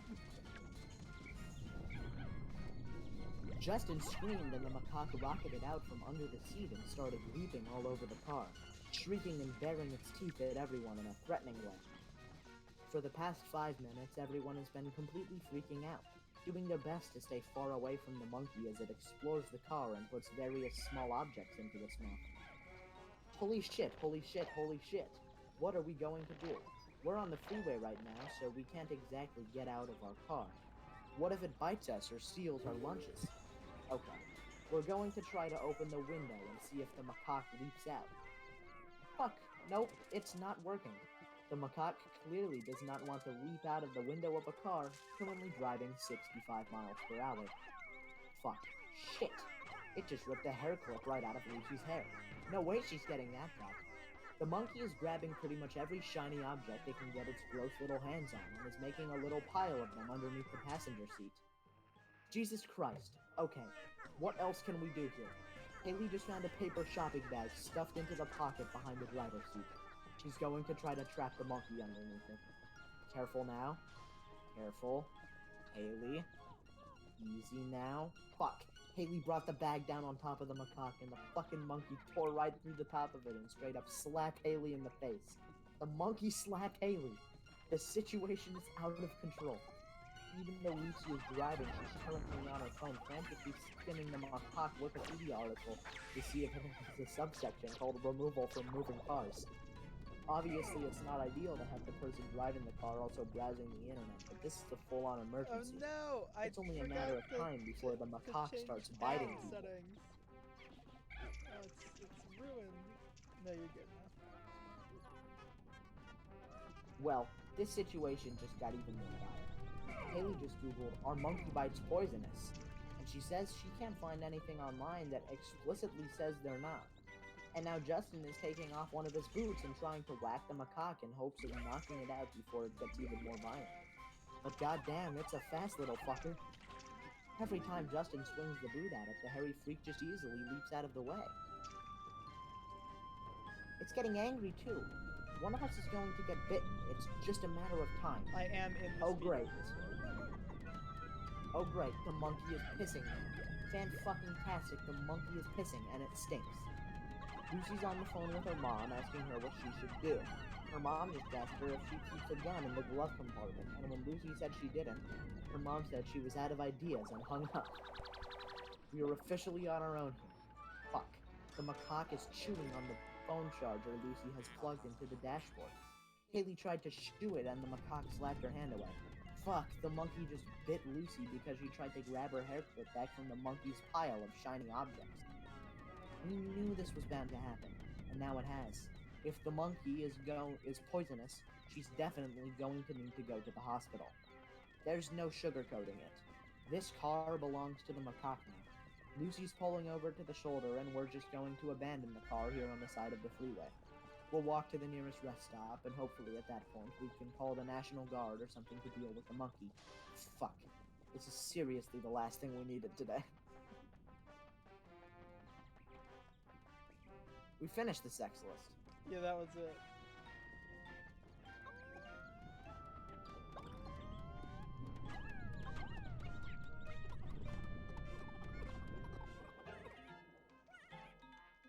Tuesday.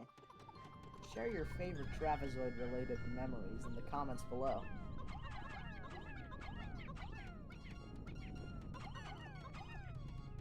What's your favorite trapezoid-related memory? I have so many. How could I choose? I am not doing early blues. I am familiar with how early blues works, and that is very much not it. I like this caption. I haven't read the article. Unlikely animal friendship. This 55-year-old man is dating a 23-year-old woman. I don't know where the animal will come in. It is them.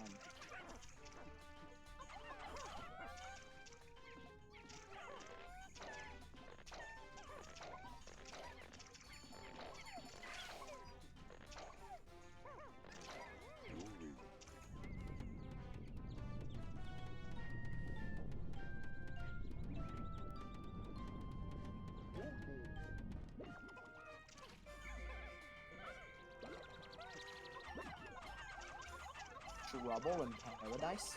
Michelle Obama just joined a more like a hang on. Trouble in Paradise? Michelle Obama just tweeted more like Barack Boring and joined a Facebook group called Wife's Mischief. You didn't hear it from us, but it looks like one of America's most prominent power couples may be going through a bit of a rough patch. Michelle Obama just tweeted more like Barack Boring and joined a Facebook group called Wife's Mischief. Yikes. It seems like there might be a bit of tension brewing between Barack and Michelle. Michelle's tweet immediately went viral and received thousands of comments, including a widely shared response from Senate Majority Leader Chuck Schumer, who wrote, "Sounds good, Michelle." Shortly after posting the Barack Boring tweet, Michelle joined a Facebook group called Wife's Mischief, a group which is described in its About section as a place for wives to do mischief and make life more confusing for their spouses. Michelle's first post in the group was a comment that simply read, "Foul leaves from the wife." We're not relationship experts, but our amateur diagnosis is that it looks like Barack and Michelle definitely have some issues to work out. While Barack hasn't directly addressed Michelle's recent online behavior, a recent post from his Twitter account suggests not all is well in Obama land. Shortly after Michelle joined the Wife's Mischief group, Barack tweeted, "She will not stop playing the drums." All day and night with the drums. This post was followed up by an apparent subtweet from Michelle, who posted, "I love to make music at 3 a.m. Shortly after posting this, Michelle made a post in the Wife's Mischief Facebook group that read, "Does anyone have advice for how to make drums louder and sound worse?" The post received dozens of replies. Just a few minutes later, Barack tweeted, "I used to be president. Now my life is a marching band."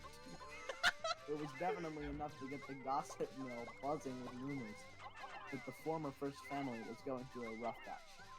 Unfortunately, Based on recent posts from Barack and Michelle, it seems like their little lover's tiff isn't showing any signs of resolving anytime soon. Just a few hours ago, Michelle tweeted, "More like Baracko boring," for a second time, and 5 minutes later posted, "More like Baracko boring," 2 additional times. As of this morning, Michelle has tweeted, "More like Baracko boring," 8 times in the last 3 days, and each tweet has received more than 50,000 retweets. Michelle also made a post in the Wife's Mischief group asking if any group members had suggestions for good places to hide a husband's neckties. The post received over 100 comments from group members suggesting good places to hide your husband's neckties, including your refrigerator and underneath a pile of leaves. Just a few hours later, Barack tweeted...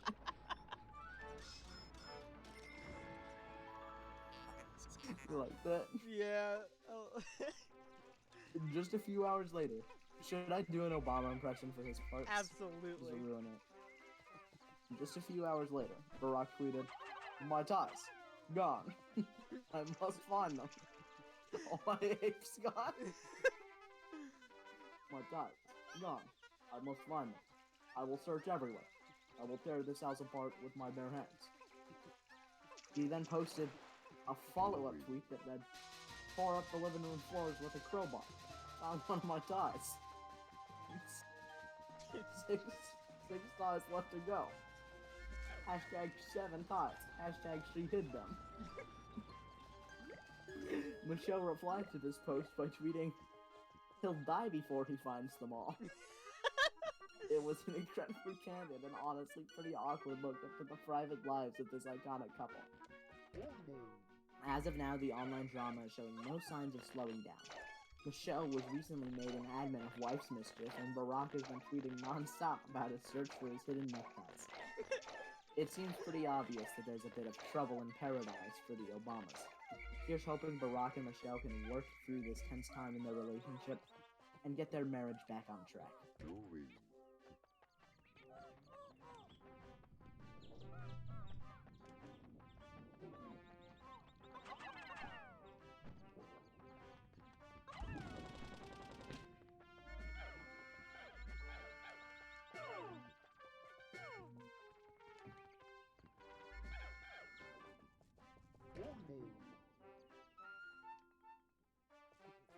You have a suggestion.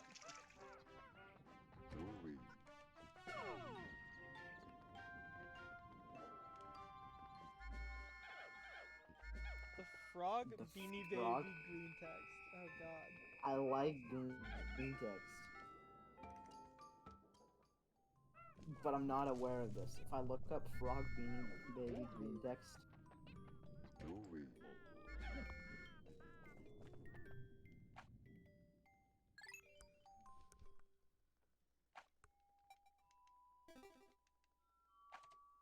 I found it. You found it? Okay.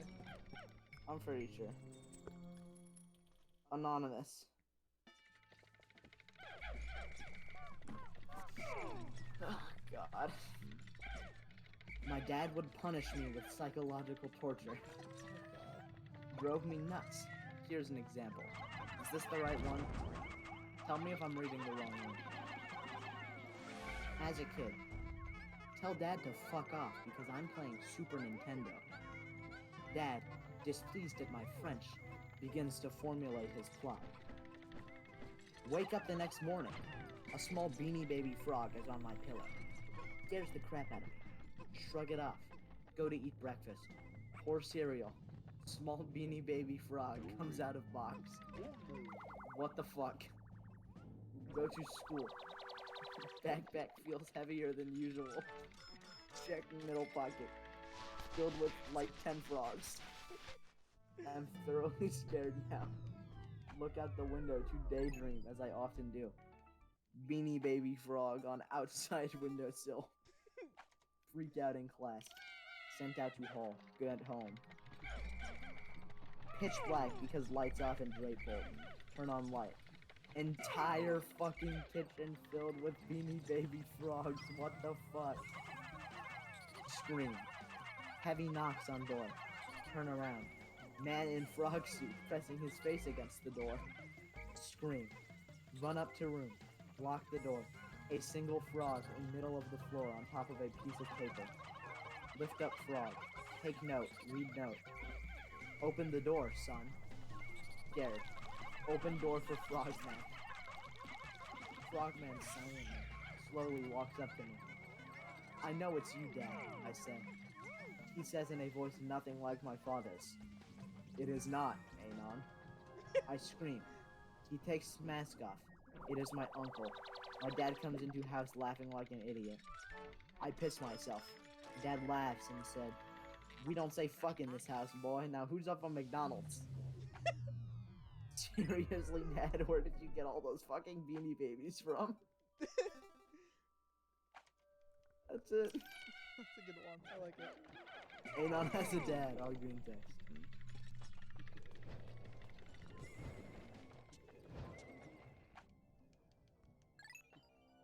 Awesome. How did he get so many?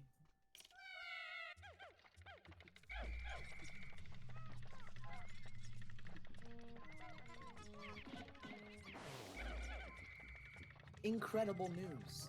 The little man beckons us forth. Oh god. What if... Just to clarify, I don't know, I'm sure it goes into more detail. It says, incredible news, the little man beckons us forth. And it's a picture of just, like, the road crossing, like, pedestrian sign. That, like, flashes to, like, the hand. Yeah. On, like, the crosswalk. With the little man on it. Wonderful news, everyone. Do you not see? Look, the bustling thoroughfare we were just moments ago forbidden from crossing may now be traversed as the little man has beckoned us forth. Huzzah!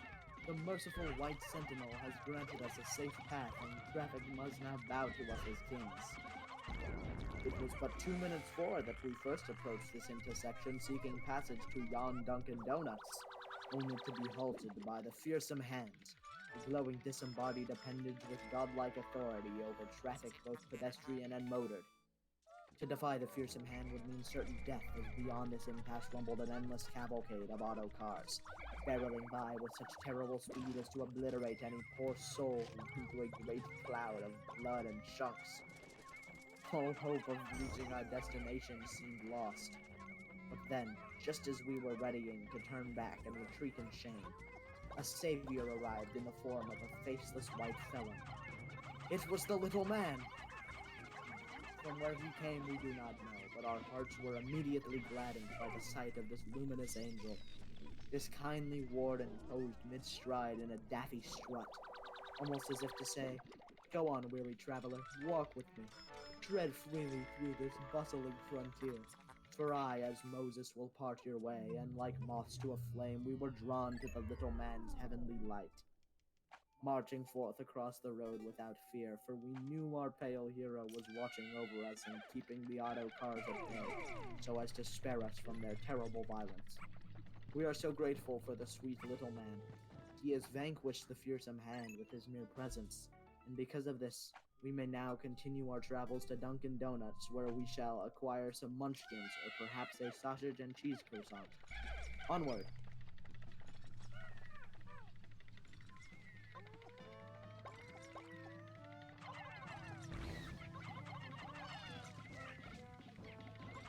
I don't think I'll read this next one, but I do like the caption. Alright then. Sesame Street has announced that they're not going to do a whole episode about it, but they want everyone to know that Grover is addicted to shopping.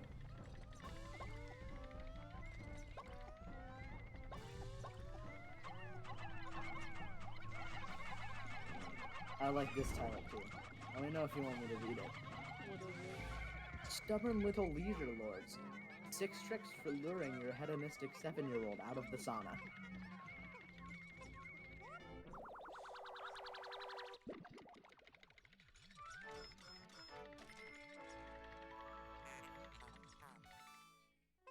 Check chat. Apparently there's another good one. You might like this one. Anon gets robbed. Can't wait.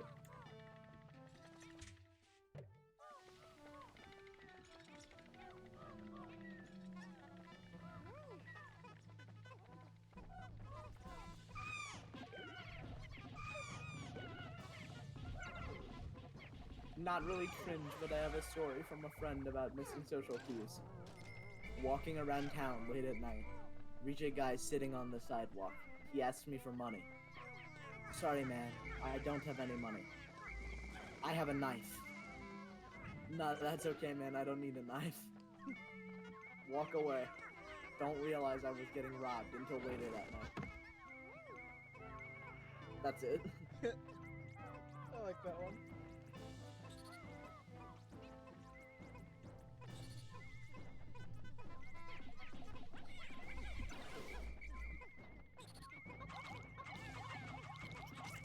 The top all-time green text. That was something awful. What's the kebab one?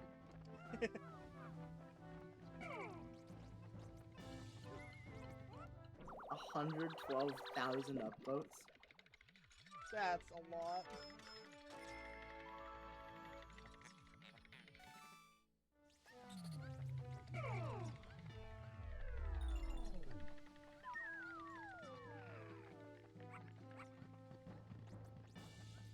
Be 14-year-old boy. Chat with girl of my age. Tells me she's into older guys. Pretend I'm 19.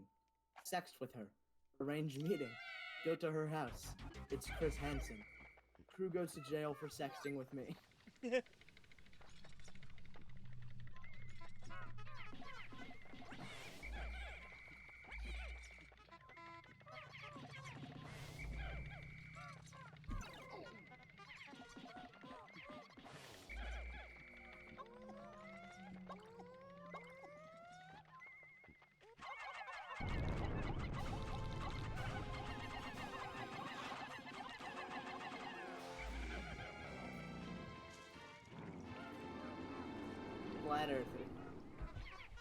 friend works at NASA. Gives me a ticket to go to outer space. He said it'll change my views. Don't believe him. .png. Go to outer space. See the Earth is red. What the fuck, man? .jpg. This can't be real. Realize NASA must have hacked my eyes.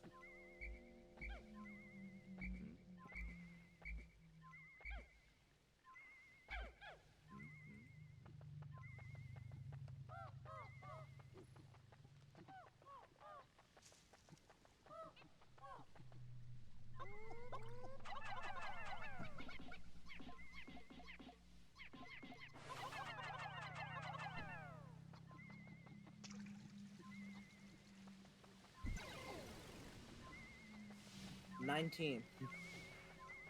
Talking to a girl who does OnlyFans in my neighborhood. Sucks dick for money sometimes. Wanna get my first blowjob. We meet up. We smoke weed and talk for a bit. I start to pull out the money and she stops me. You're just so nice, Anon. I want to be friends with you, so sucking your dick feels wrong. I can't believe I got friend-zoned by a prostitute. What the fuck is wrong with me?"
What? Can't say the last word on this one. Okay. This is a post Uh-huh. that someone makes, and it says, "If it has a penis, it isn't a she."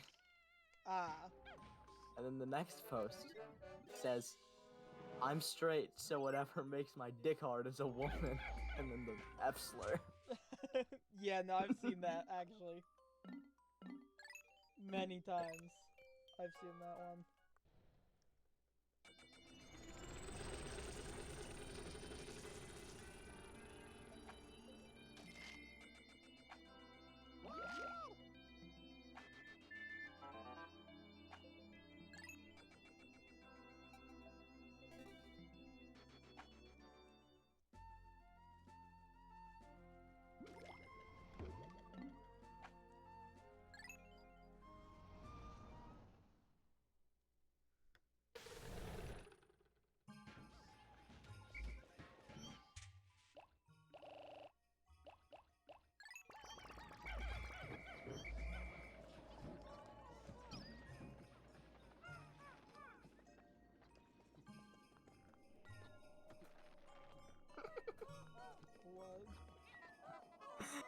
Nate's sending me shit on Instagram. Oh god.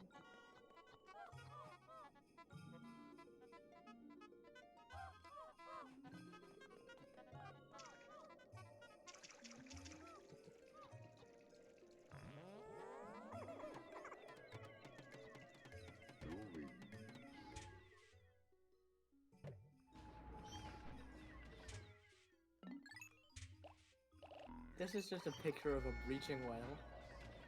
And it says, "This whale is trying to eat a helicopter." I'm back on Clickhole. Gotcha.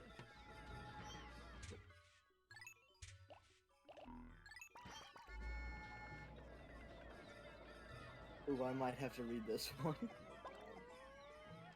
Putting an end to animal cruelty. Here are the only 20 times when it's ever okay to kill an elephant.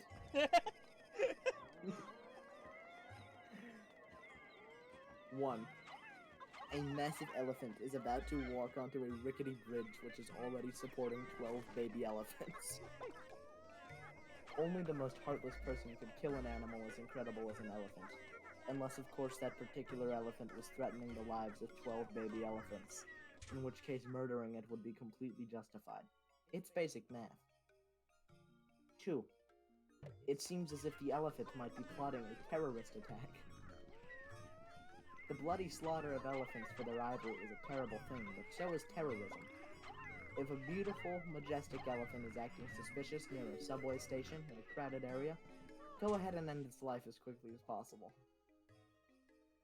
3.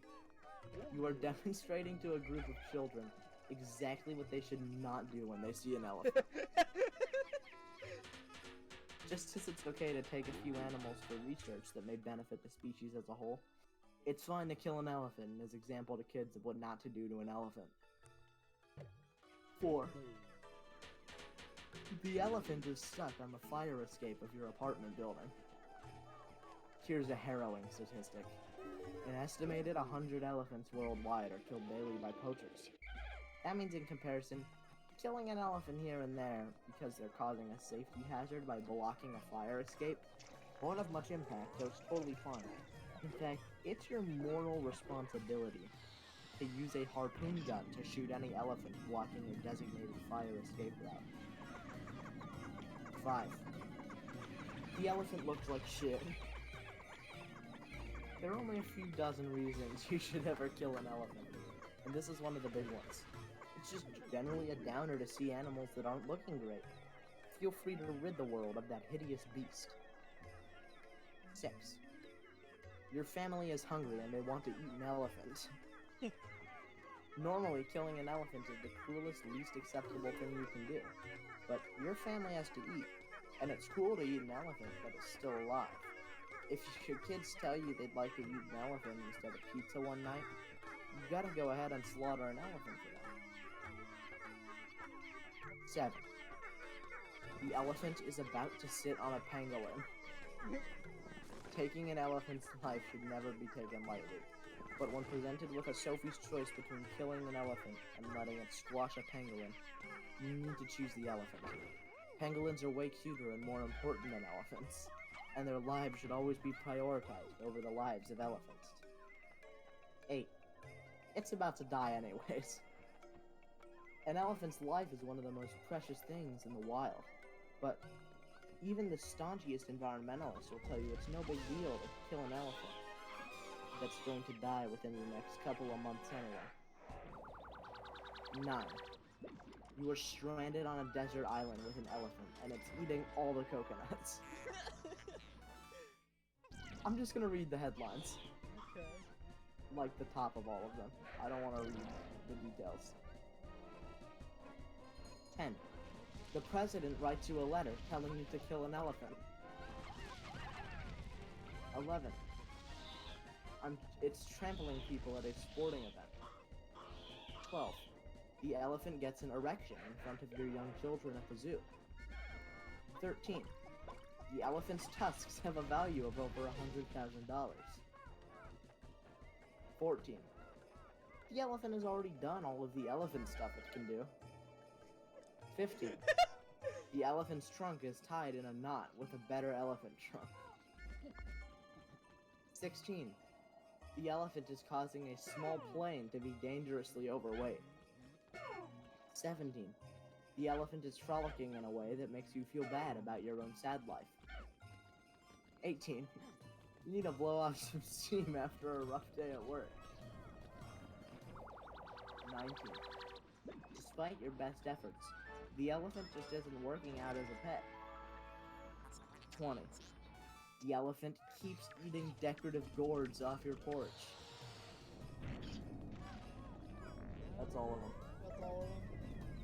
You know Kyan and the annoying kids? Yes. I'll tell you about. Kyan just texted me while I was reading that. Why? And said, Fletcher, I just want to be cuddled and told I'm a good boy. Is that too much What to the ask hell? for? Also, can I call you mommy? What the And then hell? just a picture of Nate.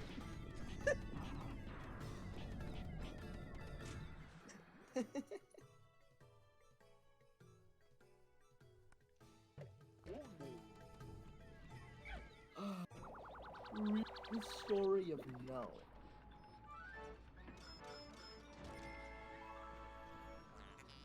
If you like the D&D ones, read the story of No. I don't know of the D&D ones. Oh, this is long. I don't really want to read this. I'm sorry, Epoch Flame, but I don't feel like reading that one. And so I don't think I will. Not out loud, just in general. Shalad's playing DayZ on his alt stream.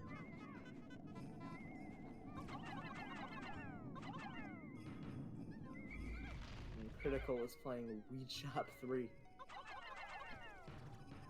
course. And Laysos is still doing a subathon. Yeah.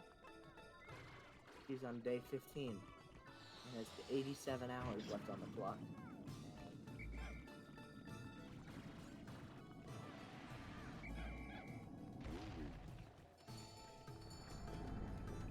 There's also, I want to say, because I'm pretty sure this is what this is. Maybe it hasn't like updated or something, but he has 4,500 followers. Oh no, this is right. Wow. What? 4,500 followers. Unless that part's wrong. And That's 3,200 subs. Yeah, no, he has an absurd ratio of followers and subs. It's like 67, it's like 70% of his fans are subbed. More than that. I'm subbed to Laysoft. I was for a while. I was gifted a sub to Laysoft. Yeah. Wanna know why? Why? Because this one guy gifted 2,000 subs. Jeez. Okay.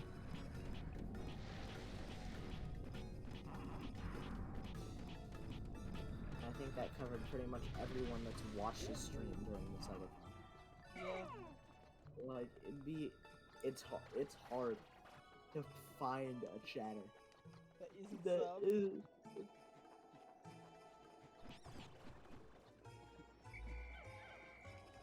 You're on your best pace ever.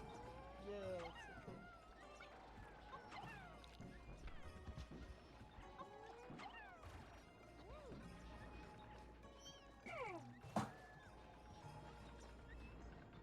I'm very tired. So am I. I'm so close to the end of the run though. Are you really? Yeah. I've got 2 caves left. And like no above ground sections.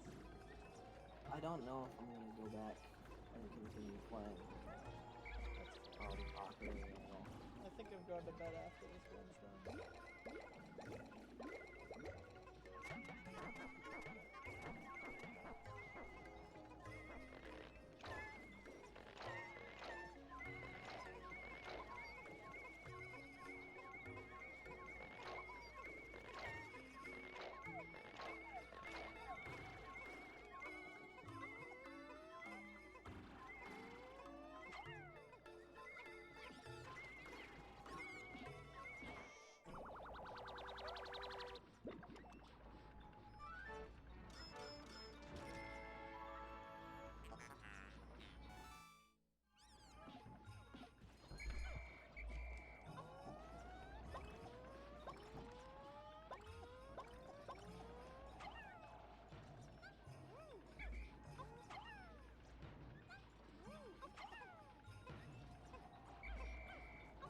family? Yeah. What are your, like, top 3 gods that you don't believe in? That's a weird question. Well, because you believe in God. Sure do. But there's, like, a whole lot of gods. Uh-huh.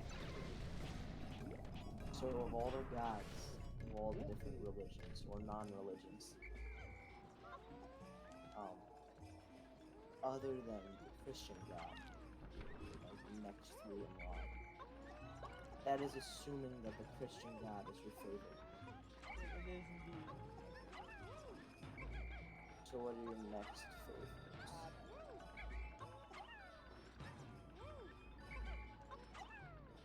I feel like I'm qualified to answer that.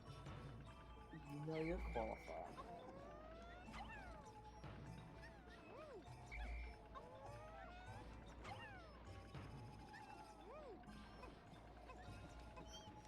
The lore of the Narts?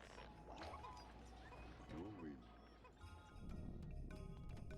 It's just like Dungeons and Dragons green text.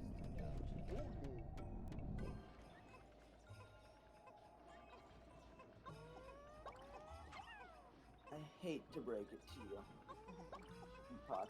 I have never once played Dungeons and Dragons. And I express it minimal interest in the topic. Oh, this is religion lore. Gotcha. Well, now I'm hooked. You've intrigued me. I'm sold. That did not Where take do I sign?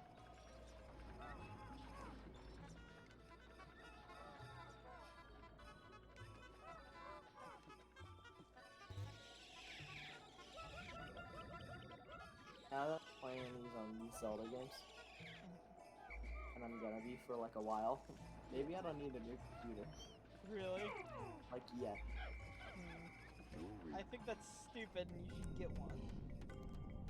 Well, I'm gonna get one. Just like switch computers in between games and then like just like save your splits or something that you had already done. And It's then kind of lame. Then I'd have to skip like all. well no, just like just get rid of the like the splits you've already done, like the games you've already done on the splits and then add them back afterwards with the times. It's easy fix and then you're just going from where you are. Yeah.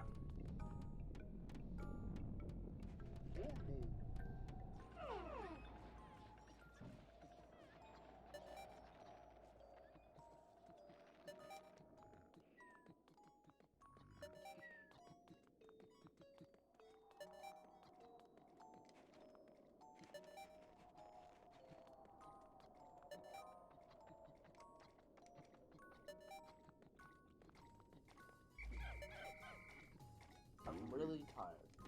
Alright. But I also really want to read my book. But I'm too tired to.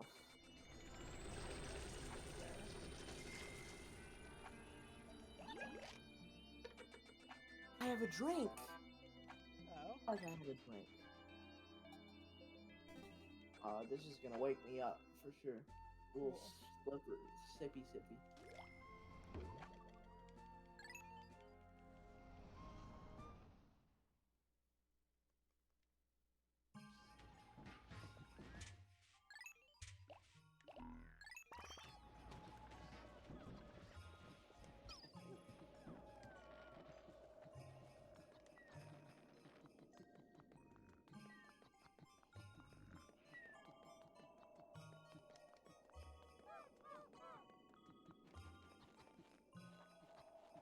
Now I'm tired and I feel heavier.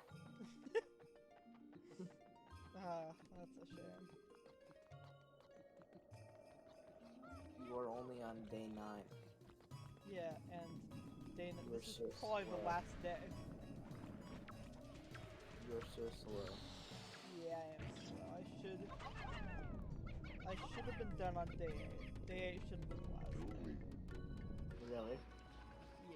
but I messed up a bunch of stuff, and so like prior, and so I didn't have enough Pikmin to do things fast enough, and so the gate took forever to break down, and so that's why I'm finishing it on this day, hopefully.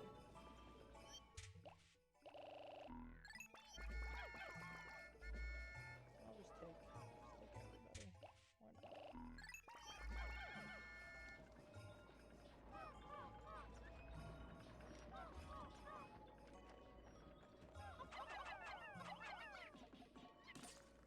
Oh, come on.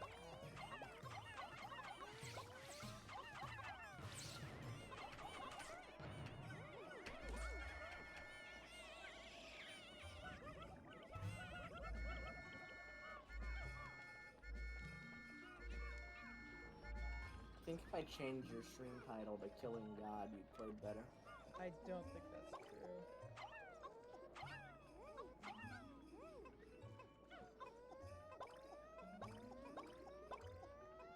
Epoch, you're my new favorite viewer. Because there was that one guy from the last Pikmin stream I said was my favorite viewer, and then he disappeared without a trace. That is true. He ghosted us.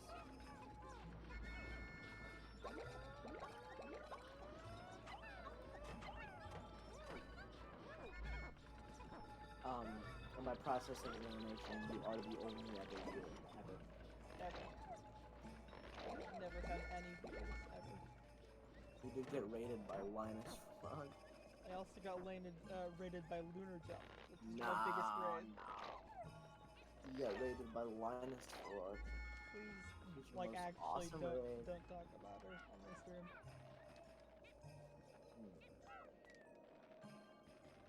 But I thought you two were such good pals.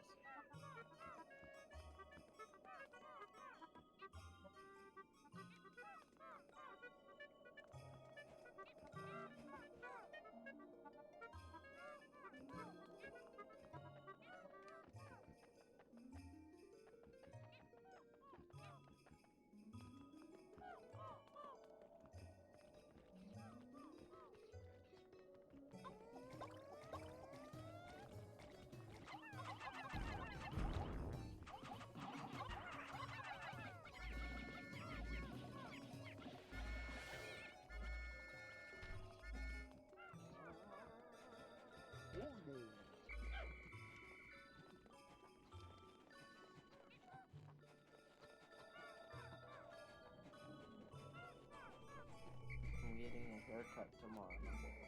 Oh, are you? I hope it's a lot better than the current one. You're mean. I am.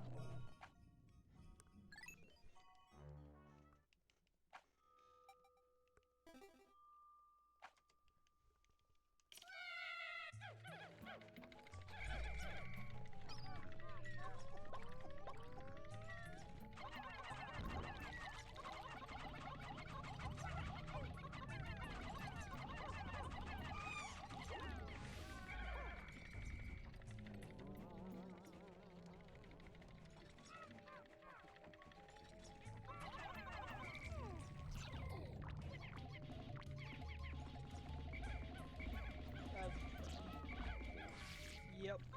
Got it.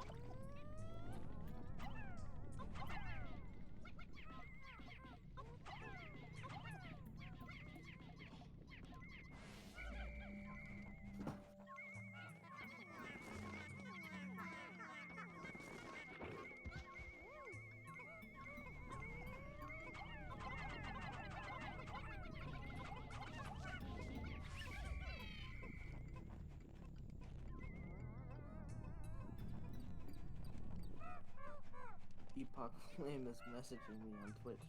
What? To read the artwork. Slight not safe for work? Oh, I can't read it now.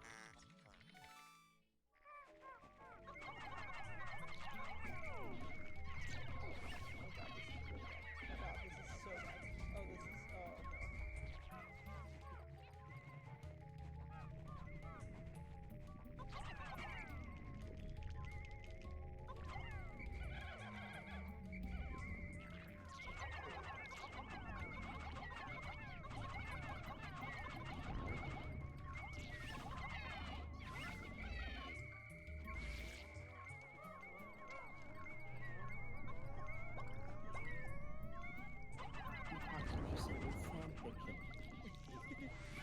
35 chapters. I'm not gonna read it.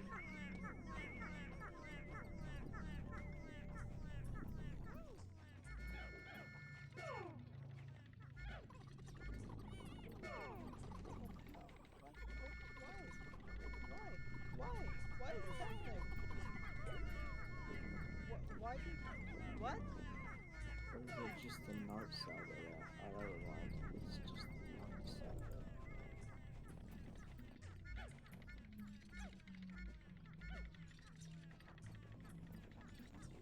Real life lore.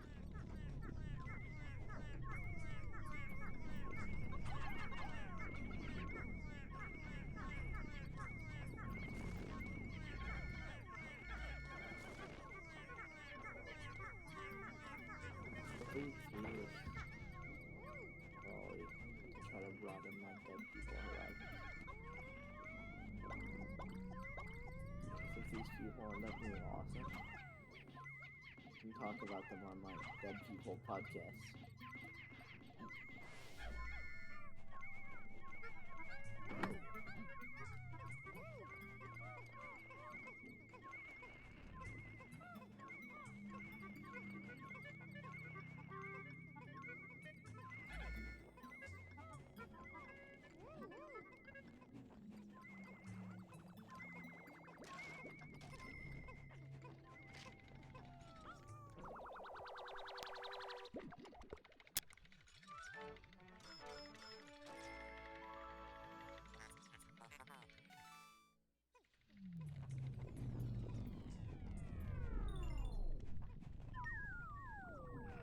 What fuck is this?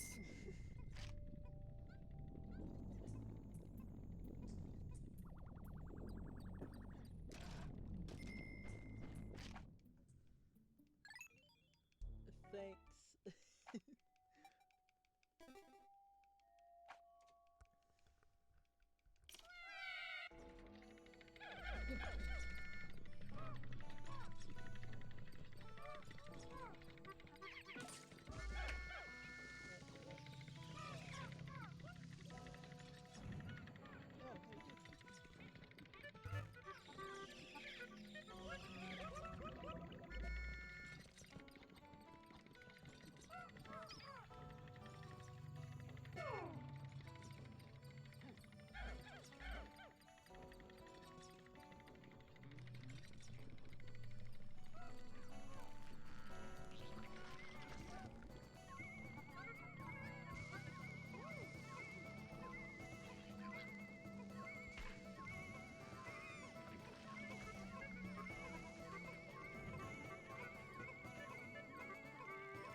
Oh, that killed all of them?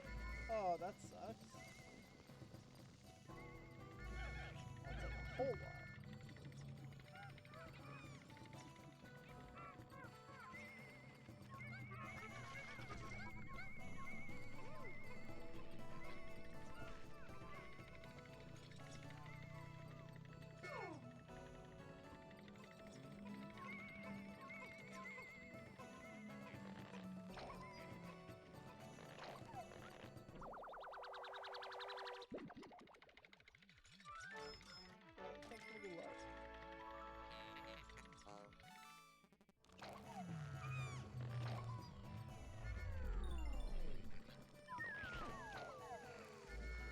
You got a new number one fan, man. Yep.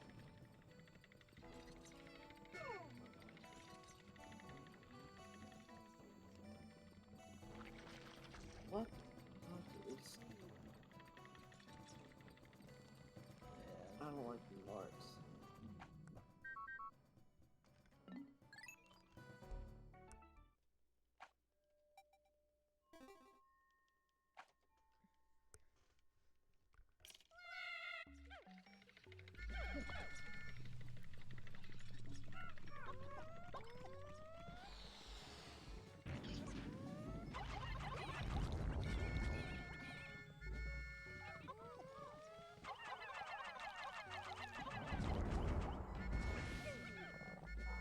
How far are you into this run?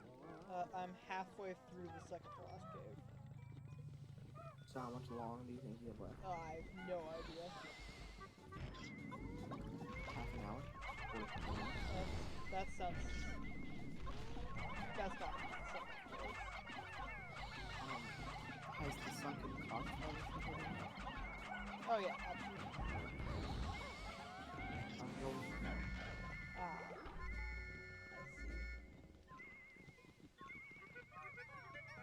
But you can stay just a little bit longer. No, Come on. I don't want to at all. That'd be so nice of you. I'm so tired. That'd be so nice of you. No. Oh my god, something's on fire! Lots of somethings! Lots of very small oh, and they all died.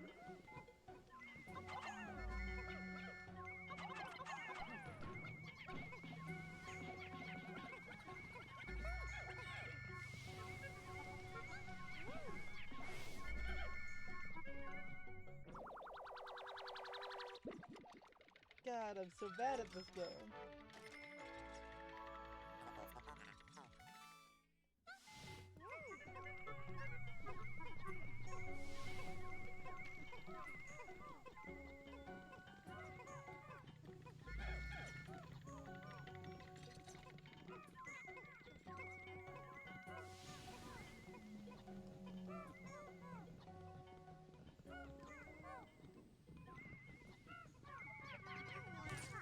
I'm going to bed. I had a long day today. And I want to get a good night's sleep so I can play Ocarina of Time for 12 hours tomorrow. Awesome. Okay. See you then. I could probably finish Ocarina this weekend. I think that's fair. That's reasonable. No, I'll start on. Cool.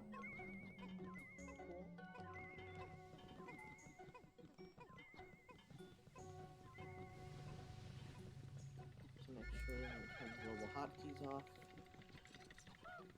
Hide this in the bottom right corner. And I will talk to you tomorrow whenever we're both awake at the same time. Which is possibly not at any point. Well, I believe in you. Okay. Because you'll go to bed right after this Yeah. at midnight. Yeah, So- probably. And then you'll sleep until noon. That sounds about right. Even if you sleep until 5, I'll be ready then. That's true. So, I'll talk to you tomorrow. Alright, see ya. Also, this is one of the real reasons why. It's something I've noticed. My favorite, time to play games, and when I feel like I'm the most productive, and it's almost specifically 3D Zelda games often, is when I play them, alone, right when I wake up. Early morning, long Zelda sessions are baller as shit. So I'm gonna hit one of those tomorrow. So I'll see you. Bye-bye. Bye-bye.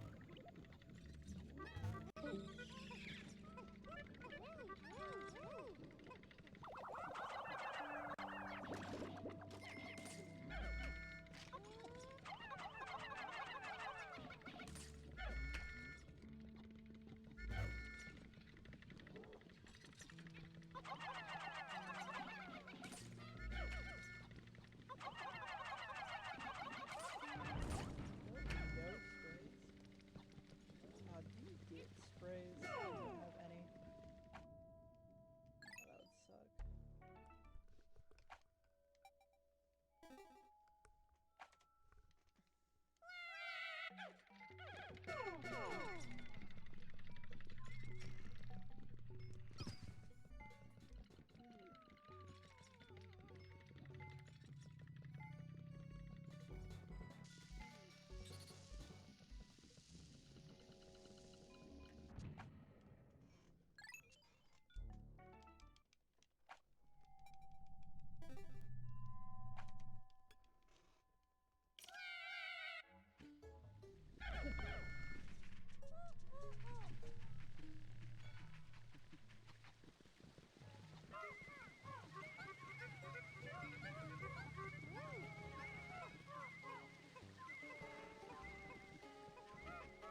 did Pikmin die?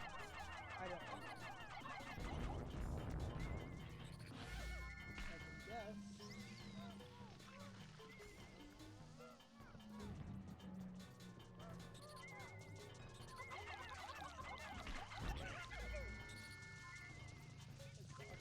Shortest of places for Pikmin to die. So we're gonna actually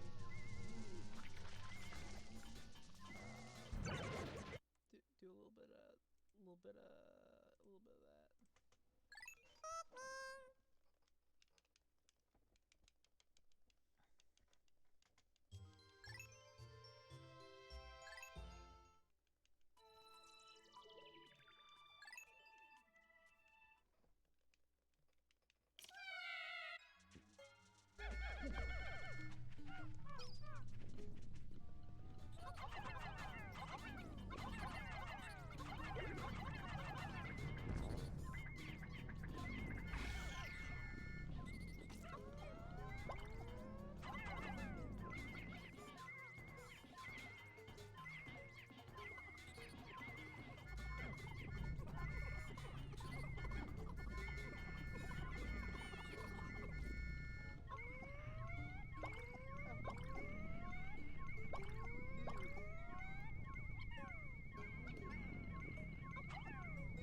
yeah, thank you for the raid.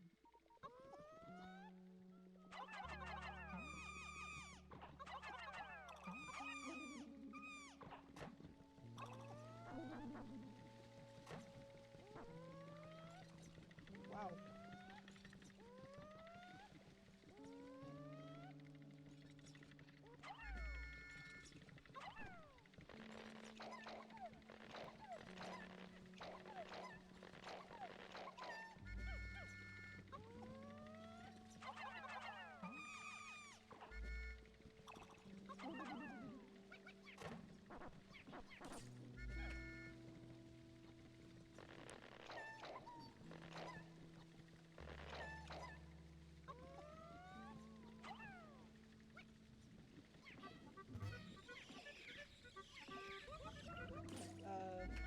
Not gonna lie, the run is going awful. Really bad. You may see the Pikmin count in the bottom right-hand corner of the screen. You may be thinking that is how many Pikmin I have in this cave, and that is a terrible amount to have when I am leaving the cave.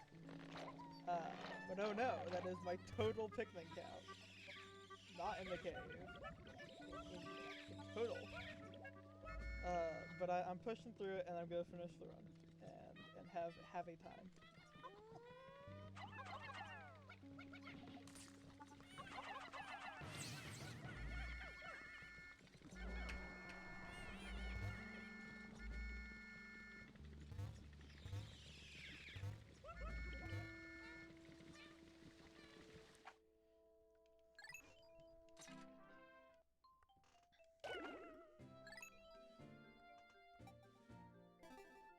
Oh yeah, that sounds fun actually. Really chaotic though. Yellow Pikmin extinction. Cool.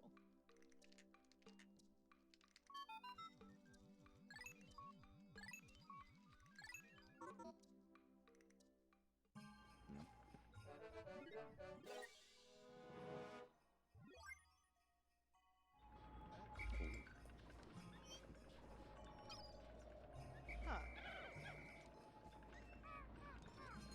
Okay.